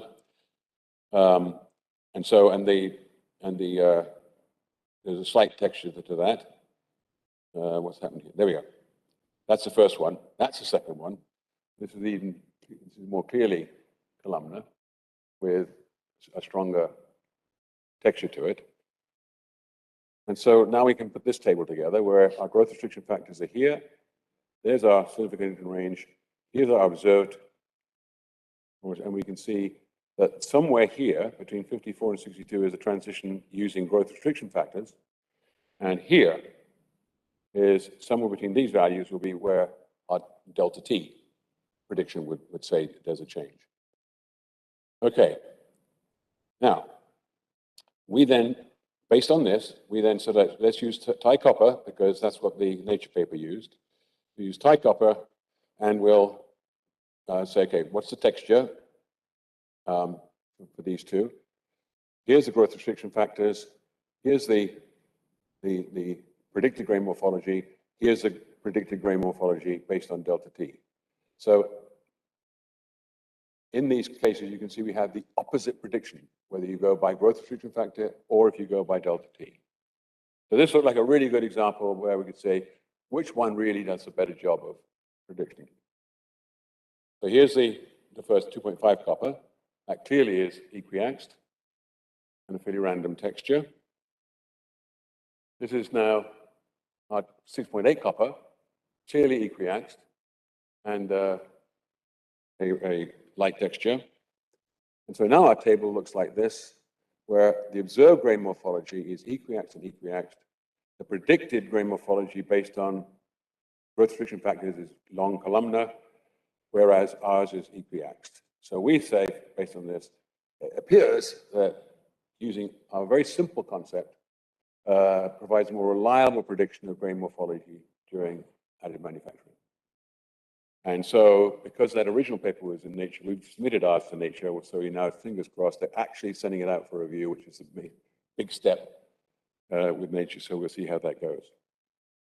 Again, this has been done, work's been done since Srikumar passed away, but this is the kind of thing that he'd be really excited about and would have helped us tremendously as well. So that's that. So we like our idea. A little bit of end with the metallurgy because I think this is really something that Srikumar would have picked up on as well. This is the as-deposited structure for Ti64 with 3 nickel. And you can see that it's not so refined, but also we can see that we have in the as-deposited microstructure this Ti2 Ni phase, and no one in the business of making a component likes that phase being around. So that's bad news. Now look at the structure, the microstructure of the Ti64. Slight difference in magnification, because this one on the right is so refined here. And so this is the 3 iron. So these look very, very different in response in the as-deposited condition. So what's going on? So what we did was we took each alloy, we raised it above the beta transist, and we quenched. And just take a look. And so this is a Ti64 with 3 nickel, and you see it has all this acicular stuff that we would normally say, oh, that must be alpha prime martensite, or at least some form of acicular alpha. And what was very, very interesting is we used our fancy large EDX detector in the aberration corrected microscope to take a look at the compositions, and this is as quenched from the beta transist. You can see that nickel, for the case of nickel, during the quench, it's been fast enough diffusion for the nickel to be rejected from the alpha. So very rapid diffusion. Vanadium has no idea what's been going on. It's just sitting where it was before and oh hum. But this was really quite sort of interesting. So we said, well, we don't know if this is alpha prime or if it's some acicular alpha. But nevertheless, that's kind of interesting. But anyway, on quenching, it's as you'd expect from an alpha beta alloy. This is now microstructure of the as quenched Ti64 plus 3 iron. And what you see is that it's retained beta, and this is exactly the definition of a metastable beta alloy. So adding 3 iron, Ti64 has changed its nature from alpha beta to a metastable beta. Now that to us says, therefore, instead of having that precipitation of alpha prime martensite that we think happened with the nickel case, this must contain omega and even O prime. Omega and O prime. So just that small addition of iron has changed the nature of this alloy. So I might say, so what? Well, I think that's great that we've seen that and observed that. But it means that you have all that heat treatment capability that metastable beta alloys have to make a range of sizes of the alpha phase. And so, for example, this is solution heat treat, quench, and an age of 500 for an hour, and that's 700 for an hour. So this is really refined. This is coarser. And so you can start to choose where would you like, for your given application, what kind of scale of alpha would you like? Because this is so refined, this stuff has got a fantastic yield point, which also it's where it breaks because it's so strong. So you'll want something that's not so refined, but you actually have that capability. So we thought that was really sort of interesting. So it behaves as a metastable alloy, and we have the access to these very refined microstructures. So let me just finish by saying, just again, to remind us all, this is a day when once we express our profound grief and sadness for losing Srikumar, a very, very close friend to many of us. But we also celebrate and give thanks for having known and benefited from our relationship with Srikumar. And one thing I can say is that Srikumar, we will always miss you. Thank you very much.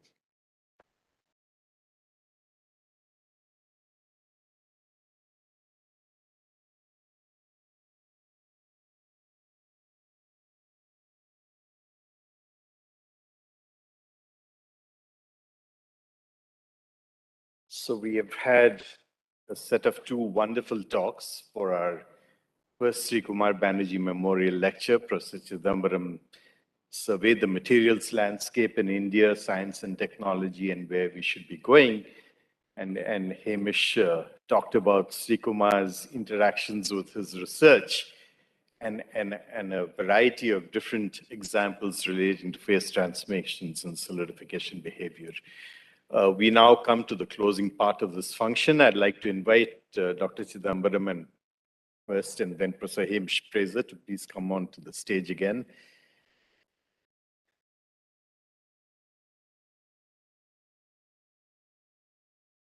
Either way.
Thank you, Dr. Banerjee. And that brings us to the end of this special program and also to the 4-day-long conference on advances in material science, ADAMS-22. You all are now invited for lunch, which will be served at the dining hall. I thank all online and offline participants who have joined us over these 4 days. On behalf of the organizing committee, this is Polmi, wishing all of you who had come here a happy and safe journey back home. See you very soon on the other side. Thank you.